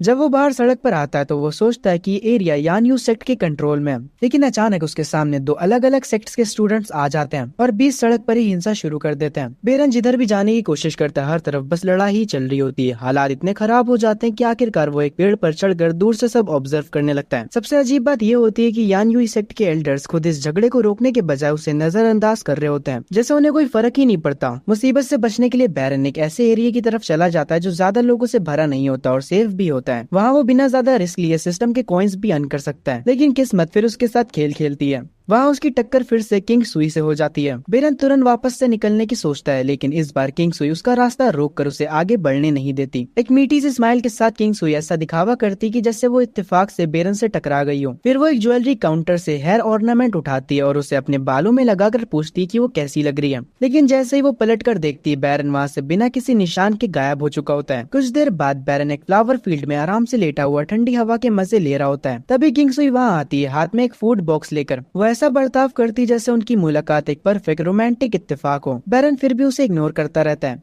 तो किंग सुई उसे अपने हाथों से बना हुआ खाना खिलाती है, जिसमें उसने एक सीक्रेटली लव पोशन मिलाया होता है। उसे पूरा यकीन होता है कि सिर्फ एक बाइट से ही बैरन उस पर फिदा हो जाएगा, लेकिन बैरन उसकी तरफ देखता तक नहीं। वो सीधा उठता है और बिना कुछ कहे वहाँ से चला जाता है, किंग सुई को वहीं खड़ा छोड़कर, जो अपनी पूरी प्लानिंग को फेल होता देखकर हैरान रह जाती है। जंगल में घुसते ही बैरन कुछ पत्थर उठाता और बिना वार्निंग के पेड़ की तरफ फेंकता है। अगले ही पल 3 लड़कियां एक के बाद एक ट्री ब्रांचेस से नीचे गिर जाती हैं। बैरन उन्हें डांटता हुआ कहता है कि वो उसका पीछा करना बंद करें। वो तीनों लड़कियां शर्म से सर झुका लेती और मान लेती कि वो सिर्फ अपने सीनियर के करीब आना चाहती थी, इसीलिए उन्होंने किंग सुई से छुपने की टेक्निक भी सीख ली थी। तभी कुछ देर बाद एक स्टूडेंट भागते हुए आता और बताता है कि उनके कुछ साथी ज़ेनवू सेक्ट के लोगों से भिड़ गए और काफी घायल हो गए। ये सुनते किंग सुई तुरंत सेक्ट के लीडर को खबर करने का सोचती है, लेकिन बैरन उसे टेलीपैथी के जरिए रोक देता है और कहता है कि सीधा घटना स्थल पर जाए। किंग सुई बिना देरी किए उस इन की तरफ निकल पड़ती है जहाँ ज़ेनवू सेक्ट के स्टूडेंट्स रुके होते हैं। वहाँ पहुंचकर वो सीधा उन लोगों को ऑर्डर देती है जो झगड़े की वजह बने थे कि वो घुटनों पर बैठकर माफी मांगे, लेकिन ज़ेनवू सेक्ट के लोग उल्टा मजाक उड़ाते हैं और उन्हें वीक सेक्ट कहकर इंसल्ट करते हैं। ये सुनकर किंग सुई का सब्र खत्म हो जाता है और वो सीधा उनका सामना करती है। धीरे धीरे वहाँ भीड़ जमा होने लगती है, लोग तमाशा देखने के लिए रुक जाते हैं और हालात और भी गर्म हो जाते हैं। देखते ही देखते दोनों सेक्ट्स के बीच फुल फाइट शुरू हो जाती है। ज़ेनवू का लीडर एक स्पेयर लेकर किंग सुई पर हमला करता है, लेकिन किंग सुई हर वार को सिर्फ डॉज करती रहती है। वो एक भी पलटवार नहीं करती है। देखकर उसका अपोनेंट उसका मजाक उड़ाने लगता है और उसे डरपोक कह देता है, लेकिन अगले ही पल उसके कपड़े फट जाते हैं और उसके सीने पर 5 गहरी चोटों के निशान देखते हैं। तब किंग सुई शांत आवाज में समझाती है कि ये 5 घाव उस बात का सबूत है कि उसने 5 बार अपने आप को रोक लिया था और उसका आखिरी वार सीधा अपोनेंट के दिल पर लगा था। फिर भी वो शांत रहकर कहती कि वो अपने जूनियर्स को एम्बेरस नहीं करना चाहती, इसीलिए वो ज्यादा शो ऑफ नहीं कर रही। लेकिन तभी सिचुएशन और सीरियस हो जाती है जब ज़ेनवू सेक्ट का एक एल्डर खुद आगे आ जाता है। ये देखते ही बैरन तुरंत किंग सुई को ऑर्डर देता है कि वो पीछे हट जाए और पूरी बात रिपोर्ट करे। थोड़ी ही देर में ये खबर फैल जाती है कि गुइशिन सेक्ट ने ज़ेनवू सेक्ट को हरा दिया। ये सुनकर ज़ेनवू का एल्डर गुस्से से भर जाता है, लेकिन वो कुछ कर भी नहीं पाता क्योंकि अगर वो रिएक्ट करता तो लोग उसे जूनियर्स पर जुल्म करने वाला समझते हैं। जब ये खबर गुइशिन सेक्ट के हेड के पास पहुंचती है तो उसका गुस्सा फट पड़ता है। वो महसूस करता है कि ज़ेनवू सेक्ट के एल्डर ने उनकी बेइज्जती करी है। बिना देरी किए वो कुछ लोगों को लेकर सीधा इंसाफ मांगने निकल पड़ता है। वहाँ पहुँचने पर चाहे ज़ेनवू का एल्डर सामने आ जाता, फिर भी सेक्ट हेड रुकता नहीं। वो तुरंत किंग सुई को ऑर्डर देता है कि वो गुनहगार को पकड़े। साथ ही वो अपना पावरफुल ऑरा रिलीज करता है जिससे जमीन तक हिलने लगती है। अगली पल सिचुएशन फुल स्केल बैटल में बदल जाती है। बड़े बड़े एक्सपर्ट्स एक दूसरे से टकराने लगते हैं और पूरा एरिया हिल उठता है। लेकिन इन सब के बीच अचानक यान यूई सेक्ट का हेड आसमान से उतरता है और सबको रुकने का ऑर्डर देता है। उसकी मौजूदगी इतनी स्ट्रॉन्ग होती है कि दोनों तरफ के सेक्ट हेड्स तुरंत शांत हो जाते हैं। वो दोनों तुरंत अपना भाव बदल कर कहते हैं कि ये सब बस एक छोटी सी गलतफहमी थी। यान यूई सेक्ट का हेड हल्की सी मुस्कान के साथ एक वाइन जार निकालता है और दोनों को साथ बैठकर पीने का इनवाइट देता है, जैसे कुछ हुआ ही ना हो। दूर खड़ा बैरन ये सब शांति से देख रहा होता है। वो तुरंत समझ जाता है कि ये सब पहले से ही प्लान था। यान यूई सेक्ट ने जानबूझकर फाइट होने दी ताकि एंड में वो मध्यस्थ बनकर अपनी पावर और इन्फ्लुएंस और स्ट्रॉन्ग दिखा सके। इस हादसे के बाद किंग सुई को काफी शाबाशी मिलती है क्योंकि लोग उसकी हिम्मत से इम्प्रेस हो जाते हैं। बाद में वो बैरन के पास आकर पूछती कि उसे कैसे पता था कि ये सब होने वाला है। बैरन समझाता कि उसने शुरू से ही नोटिस कर लिया था कि यान यूई के कई एक्सपर्ट्स छुपकर आसपास मौजूद थे जो सही वक्त पर आकर दोनों सेक्ट्स को रोकने वाले थे। ये सुनकर किंग सुई और भी इम्प्रेस हो जाती है और शुक्रिया के रूप में वो बैरन को एक रेयर एलिक्सर देती है जो असल में सेक्ट के हेड ने उसे दिया था और उसे खुद उसे यूज करना था। साथ ही में वो एक और गुड न्यूज देती है कि यान यूई सेक्ट में जल्दी एक ग्रैंड ऑक्शन होने वाला है जहाँ कई रेयर और वैल्यूएबल ट्रेजर्स बेचे जाएंगे। अगले दिन दोनों अपनी आइडेंटिटी छुपाने के लिए मास्क पहनते हैं और साथ में उस ऑक्शन की तरफ निकल पड़ते हैं। रास्ते में चलते हुए उनकी मुलाकात अचानक से जीजिन के ग्रुप से हो जाती है। बैरन तुरंत सिचुएशन समझ जाता है। उसके चेहरे पर टेंशन आ जाती है और वो सीधा किंग सुई को खींचकर एक गली में छुप जाता है। उधर जीजिन और उसकी सहेलियां आपस में बात कर रही होती हैं कि उन्होंने अपनी पूरी कोशिश की थी अपने सीनियर को फॉलो करने की, लेकिन फिर भी हर बार बैरन उन्हें पकड़ लेता है। उन्हें लगता है कि वो उसे कभी धोखा नहीं दे सकती। जीजिन अपनी तरफ से एक थ्योरी बनाती है। वो कहती है कि शायद बेरन किसी बड़े सेक्ट के लीडर का बेटा है जिसे उसकी स्टेप मदर ने मारने की कोशिश की होगी और इसीलिए वो अपनी आइडेंटिटी छुपाकर टांग सेक्ट में रह रहा है। बाकी लड़कियां भी उसकी ये बात सुनकर एग्री करने लगती हैं। कुछ देर बाद बैरन और ली शियाओ सुरक्षित ऑक्शन हाउस पहुंच जाते हैं। एंट्री के लिए ली शियाओ अपना टोकन यूज करता है और दोनों को एक स्पेशल ग्लास रूम में ले जाया जाता है। उस रूम पर एक इनविजिबल बैरियर लगा होता है जिससे वो नीचे चल रही ऑक्शन को साफ देख सकते हैं, लेकिन कोई भी उनकी आइडेंटिटी नहीं जान पाता। ऑक्शन शुरू होती है। पहला आइटम एक स्पेशल क्लॉथ होता है जो लेवल 3 के बीस्ट के सिल्क से बना होता है। ली शियाओ ये सुनकर हैरान हो जाता है जब उसे पता चलता है कि उसका स्टार्टिंग प्राइस एक मिड ग्रेड स्पिट स्टोन है जो कि उसकी आधी सैलरी के बराबर है। जैसे जैसे बिडिंग शुरू होती है लोग धीरे धीरे पैसे बढ़ाते जाते हैं। बेरन एक्सप्लेन करता है कि ली शियाओ के पास जो 2 टोकन्स हैं वो सीधा सेक्ट हेड ने दिए हैं। इसका मतलब ये है कि यहाँ सिर्फ सेक्ट लीडर्स या फिर उनके स्टूडेंट से हिस्सा ले रहे हैं। प्राइस जल्दी ही बढ़कर 11 स्पिट स्टोन्स तक पहुंच जाता है। तभी अचानक बेरन खुद बिड लगाता है। ये देखकर ली शियाओ हैरान रह जाता है क्योंकि उसे खुद अंदाजा नहीं था कि उसका सीनियर इतना अमीर है। आखिरकार बेरन 20 स्पिट स्टोन्स में उस आइटम को जीत लेता है। पेमेंट कंप्लीट होते ही वो क्लोथ तुरंत उनके पास डिलीवर कर दिया जाता है। कुछ ही देर में उनका पूरा रूम स्पिरिचुअल ट्रेजर्स और रेयर आइटम से भर जाता है। ली शियाओ इतना उत्साहित हो जाता है कि वो भावुक होकर कसम खा लेता है कि वो जिंदगी भर बेरन की सेवा करेगा। लेकिन ज्यादा देर नहीं होती कि बेरन को सिस्टम से एक अर्जेंट नोटिफिकेशन मिलता है कि उसे तुरंत वापस लौटना होगा। वो बिना वक्त गवाए ली शियाओ को लेकर वहाँ से निकल जाता है। दूसरी तरफ एक टाइट कपड़ा पहना हुआ आदमी जो अभी अभी एक हिडन वेपन खरीद चुका होता है, उसे एक सीक्रेट ऑर्डर मिलता है ली शियाओ को मारने का। कुछ समय बाद एक बड़ा इंटरसेक्ट गैदरिंग होता है। सब लोग सेक्ट लीडर को बधाई दे रहे होते हैं क्योंकि उसने शुआनजोंग लेवल तक रीच कर लिया होता है। माहौल खुशी से भरा होता है, लेकिन अचानक आसमान से एक पावरफुल मैजिक लाइट नीचे गिरती है और सीधा उस जगह पर अटैक करती है। खुशी का माहौल तुरंत डर और टेंशन में बदल जाता है। मून सेक्ट के डिसाइपल्स तुरंत एक डिफेंसिव फॉर्मेशन बनाकर उस अटैक को रोकने की कोशिश करते हैं। धीरे धीरे धुआं हटने लगता है और उसके पीछे से डेमन सेक्ट के लोग सामने आते हैं। ये देखकर सेक्ट लीडर का गुस्सा फट पड़ता है। वो बिना रुके अपना अल्टीमेट मूव यूज करता है, एक पावरफुल एनर्जी सर्कल बनाता है और उसे एक्सप्लोड कर देता है। लेकिन सब लोग हैरान हो जाते हैं जब वो पूरा अटैक एक ही आदमी अब्सॉर्ब कर लेता है। एक बूढ़ा आदमी जिसके लाल बाल होते हैं वो और कोई नहीं बल्कि होंग होता है, वाइंड सेक्ट का लीडर। इस सेक्ट को इनवाइट नहीं किया गया था क्योंकि वो डेमन सेक्ट की कैटेगरी में आते हैं और उनकी मौजूदगी ही एक बड़ा खतरा माना जाता है। दोनों बड़े बड़े लीडर्स का ऑरा एक दूसरे से टकरा जाता है और पूरा माहौल बहुत ज्यादा हैवी हो जाता है। दोनों ही शुआनजोंग लेवल तक पहुंच चुके होते हैं, इसीलिए उनकी टक्कर देखकर सब लोग परेशान हो जाते हैं। सेक्ट लीडर गुआन जो पहले इस गैदरिंग को एक फ्रेंडली इवेंट बनाकर सेक्ट के बीच के रिश्ते मजबूत करना चाहता था, अब बिल्कुल हैरान हो जाता है। उसे बिल्कुल अंदाजा नहीं था कि डेमन सेक्ट इतनी बड़ी ताकत के साथ यहाँ आ जाएगा। तभी डेमन सेक्ट की तरफ से यिन जियांग होंग आगे बढ़ता है और प्रस्ताव करता है कि दोनों साइड्स धार्मिक सेक्ट और डेमन सेक्ट एक कंपटीशन के जरिए अपनी स्ट्रेंथ का फैसला करें। बाकी सेक्ट लीडर्स भी इस बात से सहमत हो जाते हैं। पहला राउंड मार्शल आर्ट्स का रखा जाता है। डेमन सेक्ट की तरफ से एक लड़की मान जियाओ अरेना में आती है। सब लोग हैरान हो जाते हैं जब पता चलता है कि इतनी छोटी उम्र में ही वो जुआनजोंग लेवल के 3rd स्टेज तक पहुंच चुकी है। यिन जियांग होंग बस मुस्कुराता रहता है और अपनी स्टूडेंट को पूरी फ्रीडम दे देता है, वो जैसे चाहे वैसे लड़े। मान जियाओ अभिमानी नजरों से धार्मिक सेक्ट के स्टूडेंट्स को देखती है और उन्हें सीधा कमजोर कहकर बेइज्जती करती है। ये सुनकर एक यंग स्टूडेंट गुस्से में आगे बढ़ता है और उसे चैलेंज करता है। वो अपनी टेक्निक का यूज करके अपने 2 क्लोन्स बना लेता है और तीनों एक साथ मिलकर अटैक करते हैं। लेकिन मान जियाओ बस एक उंगली हिलाती है और सीधा असली बॉडी पर अटैक करती है, जिससे वो लड़का जोर से उड़कर दूर गिर जाता है। जब फाइट चल रही होती है तभी यिन जियांग होंग ऐसे ही धार्मिक सेक्ट के स्टूडेंट्स के बीच में आ जाता है और उनसे पूछता है कि उन्हें हर महीने कितने स्पिट स्टोन्स मिलते हैं। ये सवाल सुनकर सब स्टूडेंट्स एक दूसरे को देखने लगते हैं क्योंकि वो अपना पूरा समय सिर्फ ट्रेनिंग में लगा देते और उन्हें कभी स्पिट स्टोन्स मिलते ही नहीं। यिन जियांग होंग जोर से हंसता और कहता है कि उसके सेक्ट में तो एक नॉर्मल स्टूडेंट को भी हर महीने 10 स्पिट स्टोन्स मिलते हैं। ये सुनकर धार्मिक सेक्ट के स्टूडेंट्स के दिल में जलन सी होने लगती है और जब वो ये भी सुनते कि मान जियाओ सिर्फ पावरफुल ही नहीं बल्कि सिंगिंग में भी टैलेंटेड है और हर कॉम्पिटिशन में हिस्सा लेती है, तो उनकी बेचैनी और बढ़ जाती है। क्यूरियोसिटी में खुद बैरन सिंगिंग कंपटीशन देखने चला जाता है। वहाँ जीजिन और मानजियो का सामना होता है, लेकिन जैसे ही परफॉर्मेंस शुरू होती है मानजियो के स्ट्रॉन्ग ऑरा के प्रेशर से जीजिन के इंस्ट्रूमेंट की स्ट्रिंग्स टूट जाती हैं और मजबूरन वो हार मान लेती है। इसके बाद के कंपटीशन भी धार्मिक सेट के लिए कुछ ज्यादा अच्छे नहीं जाते हैं। कुछ जीत मिलती है लेकिन आखिरी रिजल्ट उनके पक्ष में नहीं होता। जो प्लान उन्होंने डेमन सेक्ट को नीचा दिखाने के लिए बनाया था वो उल्टा उन पर ही भारी पड़ने लगता है। हालात को संभालने के लिए सेक्ट लीडर अनाउंस करता है कि जो भी फर्स्ट प्लेस जीतेगा, चाहे साहित्य हो या मार्शल आर्ट्स, उसे एक बड़ा इनाम इनाम दिया जाएगा। तभी अचानक होंग वहाँ आता है हाथ में मीट खाते हुए और पूछता है कि अगर मानजियो जीत गई तो क्या उसे भी ये इनाम मिलेगा। ये सुनते ही दोनों साइड्स के लीडर्स में भारी बहस शुरू हो जाती है, लेकिन होंग फिर शांत होकर कहता है कि बेहतर होगा कि दोनों साइड्स एक दूसरे को सपोर्ट करें ताकि सभी सेक्ट मिलकर आगे बढ़ सके। उस रात ली शियाओ अपने एक जूनियर के साथ बैरन के पास आता है और अगले दिन की कंपटीशन के लिए सुझाव मांगता है। दूर खड़ी यिंगशी चुपचाप बैरन को देख रही होती है। वो ख्यालों में खो जाती है और इमेजिन करती कि वो दोनों शादी कर चुके हैं और उनके 2 बच्चे भी हैं। अगली सुबह चेस कंपटीशन शुरू होता है। धार्मिक सेक्ट के स्टूडेंट्स अंदर ही अंदर टेंशन में होते हैं। उन्हें डर होता है कि अगर डेमन सेक्ट हार गया तो वो बदला लेने के लिए हिंसा का सहारा ले सकते हैं। तभी मानजियो वहाँ आती है और उन्हें सावधान करती कि वो लोग बिना सोचे समझे कुछ भी ना बोले। इतना कहकर वो वहाँ से चली जाती है अपने सेट के प्रतियोगी को सपोर्ट करने के लिए।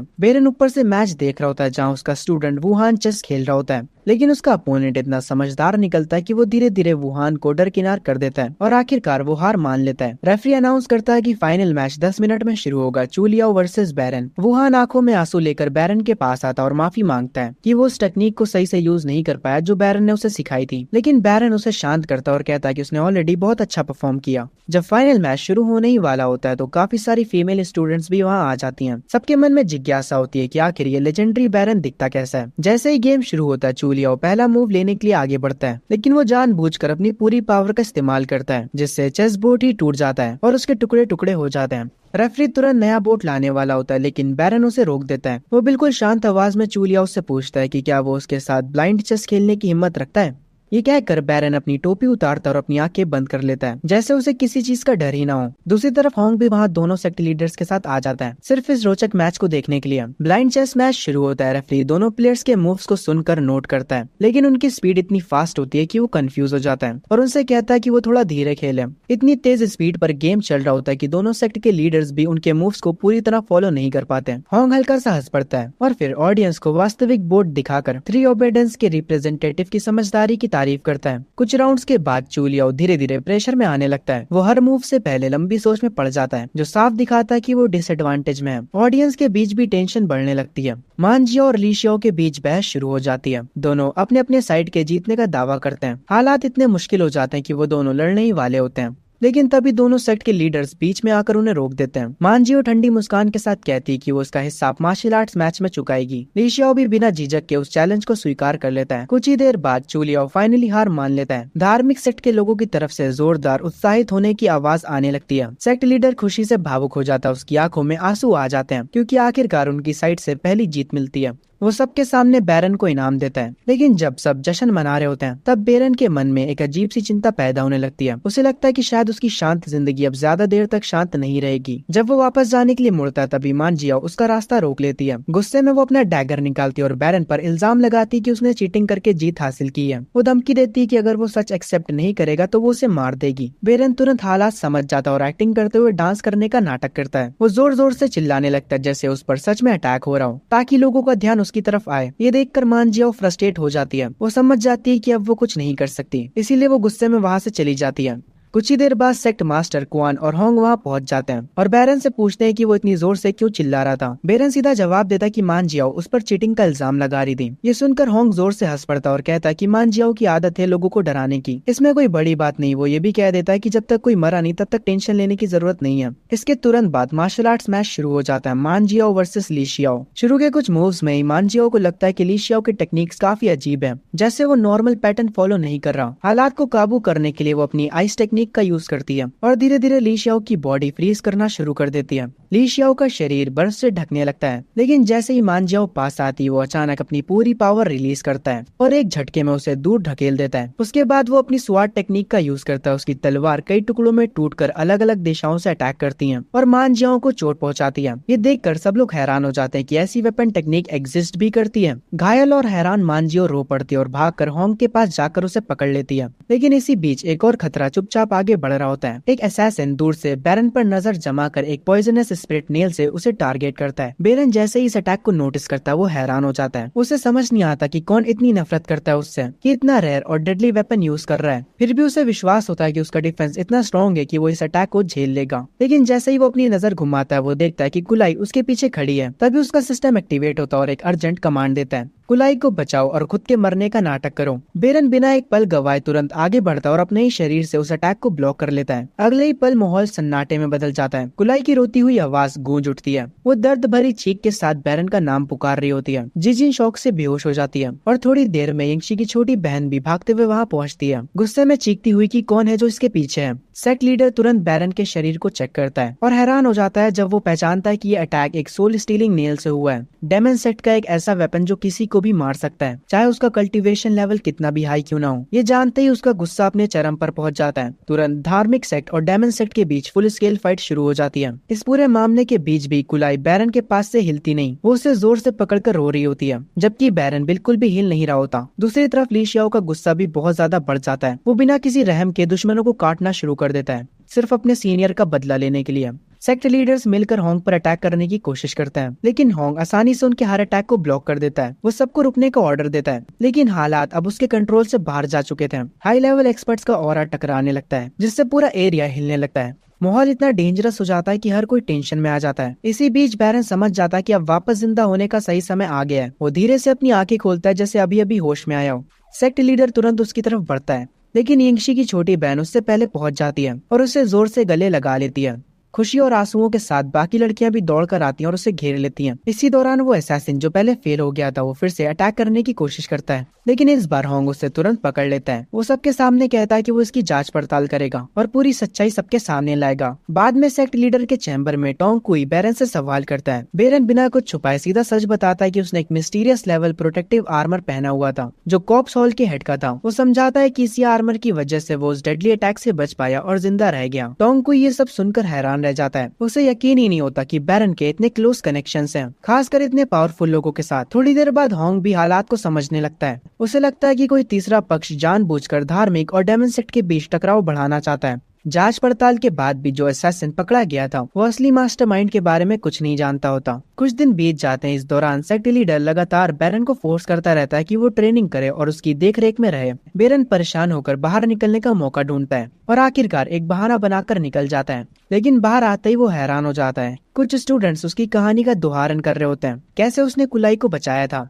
और ऊपर से उसमें रोमांटिक टच भी ऐड कर दिया गया होता है। ये देखकर बेरन का सर दर्द करने लगता है, क्योंकि उसे अपने फ्यूचर की चिंता होने लगती है। इसी बीच उसे क्वान डोंग चू और होंग बुलाते हैं। सेक्ट लीडर उसे एक विश फुलफिलमेंट कार्ड देता है। बेरन पहले तो इतना रेयर आइटम लेने से मना कर देता है, लेकिन होंग हंसकर कहता है कि कम से कम एक तो ले ही ले, क्योंकि वो इस इनाम का हकदार है। हम देखते हैं बेरन आखिरकार वो कार्ड ले लेता है। फिर होंग उसकी तरफ गहरी नजर से देखकर कहता है कि वो सच में काफी स्मार्ट है, और उससे पूछता है कि क्या वो इस पूरी साजिश के पीछे छुपे हुए मास्टरमाइंड को ढूंढ सकता है। सिस्टम के हिंट के हिसाब से बेरन अंदाजा लगाता है कि ये सब किसी धार्मिक सेक्ट के अंदर का ही काम हो सकता है। जब वो शहर की तरफ निकलता है, तब उसे महसूस होता है कि कोई उसका पीछा कर रहा है। वो तुरंत एक प्लान बनाता है और जानबूझकर रास्ता भटकने का नाटक करता है और एक गली में घुस जाता है। कुछ ही पल बाद एक लड़की भी उस गली में घुस जाती है, बिना ये समझे कि वो सीधा बेरन के जाल में आ चुकी है। जब बेरन अचानक पीछे से सामने आता है, तो वो लड़की घबरा जाती है और लगभग तुरंत अटैक कर देती है। वो अपने कपड़ों के अंदर से कुछ निकालने की कोशिश करती है, लेकिन घबराहट में गलती से सीधा अपनी तलवार चला देती है। कुछ ही पल बाद पता चलता है कि वो जो निकालना चाहती थी वो कोई वेपन नहीं, बल्कि सिर्फ एक छोटा सा टूथपिक था। लेकिन उस स्ट्राइक से ही बेरन उसकी टेक्निक पहचान लेता है। वो समझ जाता है कि ये लिंग लॉन्ग स्वॉर्ड सी स्वार टेक्निक है, जो सिर्फ धार्मिक सेक्ट्स में सिखाई जाती है। लड़की तुरंत इनकार करने लगती है, लेकिन बेरन के लिए अब सब साफ होता है कि वो पक्का धार्मिक सेक्ट से है। वो घबराकर उससे रिक्वेस्ट करती है कि वो ऐसा नाटक करे जैसे उसने उसे देखा ही ना हो, और उसे चुपचाप फॉलो करने दे।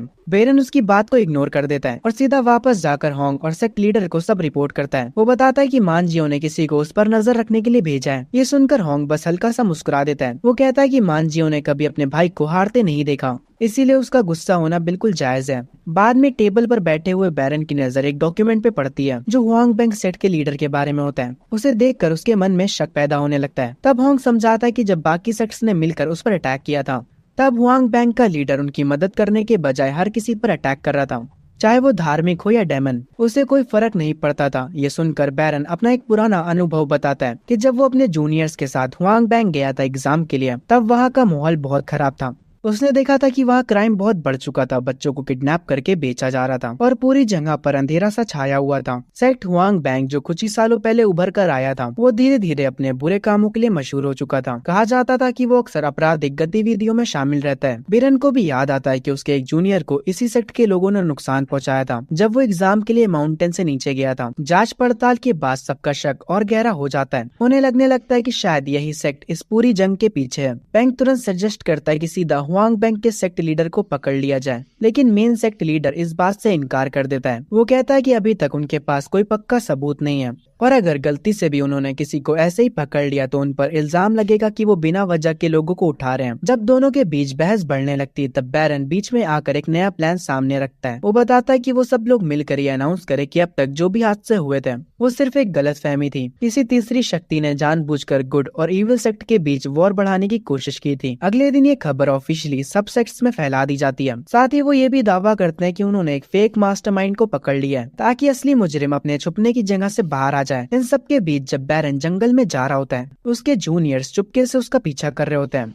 लेकिन बीच में ही वो आपस में टकरा जाते हैं और पकड़े जाते हैं। कुलाई उसे शुक्रिया कहना चाहती थी क्योंकि उसने उसे बचाया था, लेकिन वो इतनी शर्माती है कि कुछ बोल ही नहीं पाती। दूसरी तरफ जीजिन गलती से बोल देती है कि वो बैरन को मिस करती है, जिससे माहौल थोड़ा अजीब हो जाता है। उनसे बचने के लिए बैरन एक चाल का इस्तेमाल करता है। वो कहता है कि अगर वो लोग उसके स्टूडेंट बनना चाहते हैं तो पहले उन्हें सभी स्टूडेंट्स में से सबसे बेस्ट बनना होगा। ये सुनते ही तीनों उत्साहित हो जाते हैं और तुरंत ट्रेनिंग के लिए निकल पड़ते हैं। कुछ देर बाद ली शियाओ वहाँ आता है और बैरन से मदद मांगता है। वो जानता है कि अगले दिन उसका मैच चू लियाओ से है और अपनी अभी की ताकत के साथ वो जीत नहीं पाएगा। बेरन थोड़ी देर सोचने के बाद उसे एक नई पिल देता है जो असल में उस पुरानी पावरफुल पोशन का बचा हुआ हिस्सा होता है जिसमें 7 पार्ट्स की पावर अभी भी बाकी है। वो वार्न करता है कि इसकी पावर बहुत डेंजरस है और ली शियाओ उसे हैंडल कर पाएगा या नहीं ये उसकी खुद की हिम्मत पर निर्भर करता है। अगले दिन मैच शुरू होता है और फाइट काफी इंटेंस होती है। शुरू से ही ली शियाओ प्रेशर में आ जाता है और मजबूरन अपनी पावर के 3 पार्ट्स अनलॉक कर देता है। ऊपर बैठे एल्डर्स चिंता में दिखते हैं, लेकिन वो बीच में नहीं घुसते जब तक ली शियाओ जीत नहीं रहा। वो उसे जारी करने देते हैं। जैसे जैसे फाइट आगे बढ़ती है चू लियाओ भी सीरियस हो जाता है। दोनों की स्पीड इतनी तेज हो जाती है कि नॉर्मल इंसान की आंखें उनके मूव्स को फॉलो ही नहीं कर पाती। बैरन के दिए हुए सिग्नल को समझकर ली शियाओ एक छुपी हुई टेक्निक का यूज करता है। वो इनविजिबल नीडल से चू लियाओ के मेरिडियंस को ब्लॉक कर देता है। उसके तुरंत बाद वो लाइटनिंग टेक्निक एक्टिवेट करता है और एक पावरफुल स्ट्राइक से चू लियाओ को गिरा देता है। अगले ही पल चू लियाओ बेहोश हो जाता है। अरेना में जोरदार आवाज गूंजने लगती है। धार्मिक सेक्ट के लोग खुशी से झूम उठते हैं। सिर्फ मांजियो ही होती है जो गुस्से से भर जाती है और बिना कुछ कहे वहाँ से चली जाती है। शाम को होंग और सेक्ट लीडर खुद बैरन के पास आते हैं। वो उससे कहते हैं कि वो होंग बैंक सेक्ट की जांच पड़ताल करे। बैरन तुरंत मना कर देता है। वो कहता है कि उसकी स्ट्रेंथ अभी इतनी नहीं है कि वो ऐसा रिस्की काम करे, लेकिन होंग सीधा कह देता है कि मांजियो भी उसके साथ जाएगी। सिस्टम के प्रेशर की वजह से बैरन के पास मना करने का ऑप्शन नहीं बचता और वो मजबूरन हाँ कर देता है। अगले ही दिन दोनों कैरेज में होंग बैंक की तरफ निकल पड़ते हैं। सफर के दौरान दोनों चुपचाप बैठे रहते हैं। साफ तौर पे दोनों एक दूसरे को पसंद नहीं करते। रास्ते में उनकी मुलाकात मांजियो की एक साथी लड़की से होती है। उसे देखकर बैरन तुरंत सस्पिशियस हो जाता है क्योंकि ये मिशन सिर्फ उसके लिए और मांजियो के लिए ही होना चाहिए था। जब बैरन एक रिपोर्ट लिखकर होंग को भेजने लगता है तभी वो लड़की अचानक उसकी गर्दन पर नाइफ रख देती है। फिर भी बैरन बिल्कुल शांत रहता है और कहता है कि अगर वो लोग नहीं चाहते कि ये लेटर भेजा जाए तो उनके पास 3 ऑप्शंस है, या तो वो उसकी हर बात माने सफर के दौरान, या फिर टियान को कैरेज से उतर जाने दे, या सीधा उसे मार दे। मांजियो जिसने कभी किसी को खुद नहीं मारा होता वो तुरंत घबरा जाती है और टियान को ऑर्डर देती है कि वो बैरन को मार दे। दूसरी तरफ जांगबे में सेक्ट लीडर बोर हो रहा होता है क्योंकि बैरन अभी तक वापस नहीं आया। उसे याद आता है कि बैरन ने वापस आकर उसके साथ समय बिताने का वादा किया था। तभी धार्मिक प्रोटेक्टर आकर रिपोर्ट देती है कि बैरन अभी एक सीक्रेट मिशन पर है जो सीधा सेक्ट लीडर के ऑर्डर पर गया है। ये सुनकर बाकी स्टूडेंट शॉक हो जाते हैं। उन्हें पता है कि अगर बैरन ने खुद हाँ की है तो जरूर कोई बड़ी बात चल रही है। दूर से छुप कर वो ये सब सुन के पहले खुश हो जाती है, लेकिन जैसे ही उसे पता चलता है किसी ने बैरन को मारने की कोशिश की थी उसे गुस्सा आ जाता है और वो बिल्कुल तूफान की तरह उठल पुटल होने लगती है। उधर कुछ लड़कियां प्रोटेक्टर से रिक्वेस्ट करती है कि उन्हें ऑफिशियल स्टूडेंट्स के रूप में एक्सेप्ट किया जाए ताकि वो और ज्यादा ट्रेनिंग कर सके और एक दिन सबसे टॉप स्टूडेंट्स बन सके। जब वो लोग उस शहर में पहुंचते हैं तो बैरन देखता है कि पूरा शहर पहले से ही बिल्कुल बर्बाद हो चुका है। उसे चिंता होती है कि ऐसी हालात में जरूर गुंडे और बदमाश लोग खुलकर अपनी मर्जी चला रहे होंगे। ये देखकर मांजियो फैसला करती है कि वो यहाँ व्यवस्था बनाए रखने में मदद करेगी, लेकिन जब वो दोनों शहर में घूमकर देखते हैं तो वो हैरान रह जाते हैं। शहर बिल्कुल शांत और समृद्ध होता होता है जैसे यहाँ कभी कुछ हुआ ही ना हो। मांजियो एक आदमी से बात करती है जो पानी पी रहा होता है। वो ऐसा नाटक करती है कि वो अपने पिता के साथ यहाँ व्यापार के लिए आई है और अब कुछ गुंडों को ढूंढ रही है ताकि उन्हें रक्षा के पैसे दे सके। ये सुनकर वो आदमी हंस पड़ता है और कहता है कि अब उसे किसी बात की चिंता करने की जरूरत नहीं है। दो लोगों ने खुद को इस इलाके का रखवाला बताया है और सारे क्रिमिनल्स को यहाँ से भगा दिया है। ये सुनकर बैरन दिलचस्प हो जाता है। वो जानना चाहता है कि आखिर वो दो लोग कौन है। कुछ ही देर में जब वो दोनों सामने आते हैं तो बैरन हैरान हो जाता है। वो और कोई नहीं बल्कि सोंगी और किन्यू होते हैं। जैसे ही वो लोग दिखते हैं पूरा शहर उनका हीरो की तरह स्वागत करता है। इतनी ज्यादा भीड़ हो जाती है कि बैरन उनके पास भी नहीं जा पाता और उसे रात होने का इंतजार करना पड़ता है। रात में वो चुपचाप उनके घर में घुसने का प्लान बनाता है। बाहर के दो ज़ॉम्बी गार्ड्स को चालाकी से बेवकूफ बनाकर वो अंदर घुस जाता है। अंदर जाकर वो देखता है कि सोंगी और किन्यू आराम से बैठकर एक कुत्ते को खाना खिला रहे होते हैं। अचानक बैरन की आवाज सुनकर दोनों हैरान हो जाते हैं। बाद में बातचीत के दौरान बैरन सीधा किन्यू से पूछता है कि क्या उसे हुआंग बैंक के बारे में कुछ पता है। किन्यू बिना झिझक के सच बता देता है। वो कहता है कि डेमन सेक्ट का कोई आदमी बड़ा हंगामा करने की साजिश कर रहा है जिसमें दूसरे सेक्ट लीडर्स भी फंस सकते हैं। लेकिन सबसे डेंजरस बात ये होती है कि सबके पीछे असली मास्टरमाइंड कोई और नहीं बल्कि रॉयल पैलेस है। वो ये भी बताता है कि आमतौर पर पैलेस खुद किसी और बड़ी पावर का कठपुतली होता है जो सब कुछ कंट्रोल करती है। ये सब सुनकर बैरन समझ जाता है कि हालात उसकी सोच से काफी ज्यादा सीरियस हैं। वो तुरंत वहाँ से निकलने का फैसला करता है। जाते वक्त किन्यू से रिक्वेस्ट करता है कि वो उसे गाइड करे क्योंकि लोग उसे हीरो कहते हैं लेकिन उसकी कल्टीवेशन अभी भी लो है और फ्यूचर इतना सिक्योर नहीं लगता। लेकिन बैरन के सिस्टम का ऑर्डर साफ होता है, इसे नजरअंदाज करना। इसीलिए वो बस एक छोटा सा जवाब देता है, मुझे नहीं पता, और वहाँ से निकल जाता है। किन्यू बैरन के उस छोटे से जवाब को अलग ही तरीके से समझ लेता है। वो सोचता है कि बैरन उसे इनडायरेक्टली ये कह रहा है कि उसे खुद अपने पैरों पर खड़ा होना चाहिए। अगले दिन सुबह मांजियो टियान को जगाती है और उसे कहती है कि वो जांच पड़ताल के लिए साथ चले। लेकिन वो थोड़ी कंफ्यूज होती है क्योंकि बैरन का बर्ताव उसे अजीब लगता है।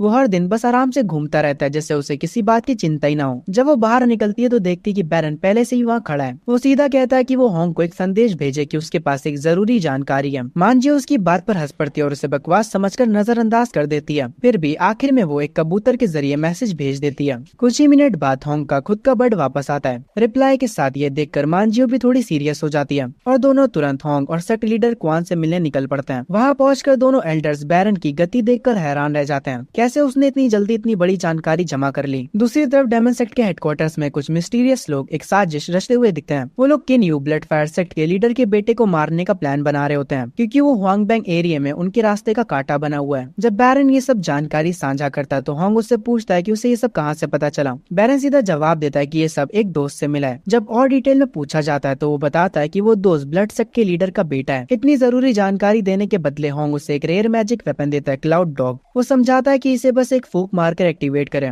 और एक क्लाउड क्रिएट होगा जो उसे कहीं भी ले जा सकता है। साथ ही वो उसकी ऑरा को भी छुपा देगा ताकि दुश्मन उसे ट्रैक ना कर सके। बैरन उत्सुकता के साथ तुरंत उसे ट्राई करता है। जैसे ही वो उस पर चढ़ता है वो बिल्कुल सन वुकोंग के क्लाउड जैसा लगता है और अगले ही पल वो तेज रफ्तार से आसमान में उड़ जाता है। दोनों सेक्ट एल्डर्स बैठकर ये सोचने लगते हैं कि क्या उन्हें एम्परर को वार्न करना चाहिए या नहीं। लेकिन होंग शांत रहकर कहता है कि इसकी जरूरत नहीं है। वो बोलता है कि अगर परेशानी है तो बस राजा को ही बदल दो और उसके हिसाब से उसके लिए सबसे परफेक्ट बंदा वही लड़का है जो अभी अभी गया है, यानी बैरन, क्योंकि वो होशियार भी और कीमती भी। उधर बैरन जो अपने नए मैजिक वेपन के साथ उत्साह में उड़ रहा होता है वो अचानक कंट्रोल खो देता है और सीधा आसमान से गिर पड़ता है। वो जमीन पर ऐसे लैंड करता है कि सीधा उसका पिछला हिस्सा लगता है और वो दर्द से चिल्ला उठता है। जब वो वापस सेक्ट पहुंचता है तो सेक्ट लीडर उसे देखते ही दौड़ कर आती है और बिना कुछ सोचे उसे जोर से गले लगा लेती है। वो उसके शरीर को चेक करती है जैसे कोई माँ अपने बच्चे की फिक्र कर रही हो। बैरन इससे बचने के लिए तुरंत अपने जूनियर के पीछे छुप जाता है। तब उसे पता चलता है कि जब उस पर हुए हमले की खबर पहुंची थी, सेक्ट लीडर बहुत चिंता में थी और तुरंत बदला लेना चाहती थी। बैरन उसे समझाता है कि वो बिल्कुल ठीक है और फिर वो होंग से मिला हुआ मैजिक वेपन भी वापस देने की कोशिश करता है। लेकिन सेक्ट लीडर मना कर देती है और वो कहती है कि आगे और भी खतरे आ सकते हैं, इसीलिए बैरन के पास ये रहना ही बेहतर है।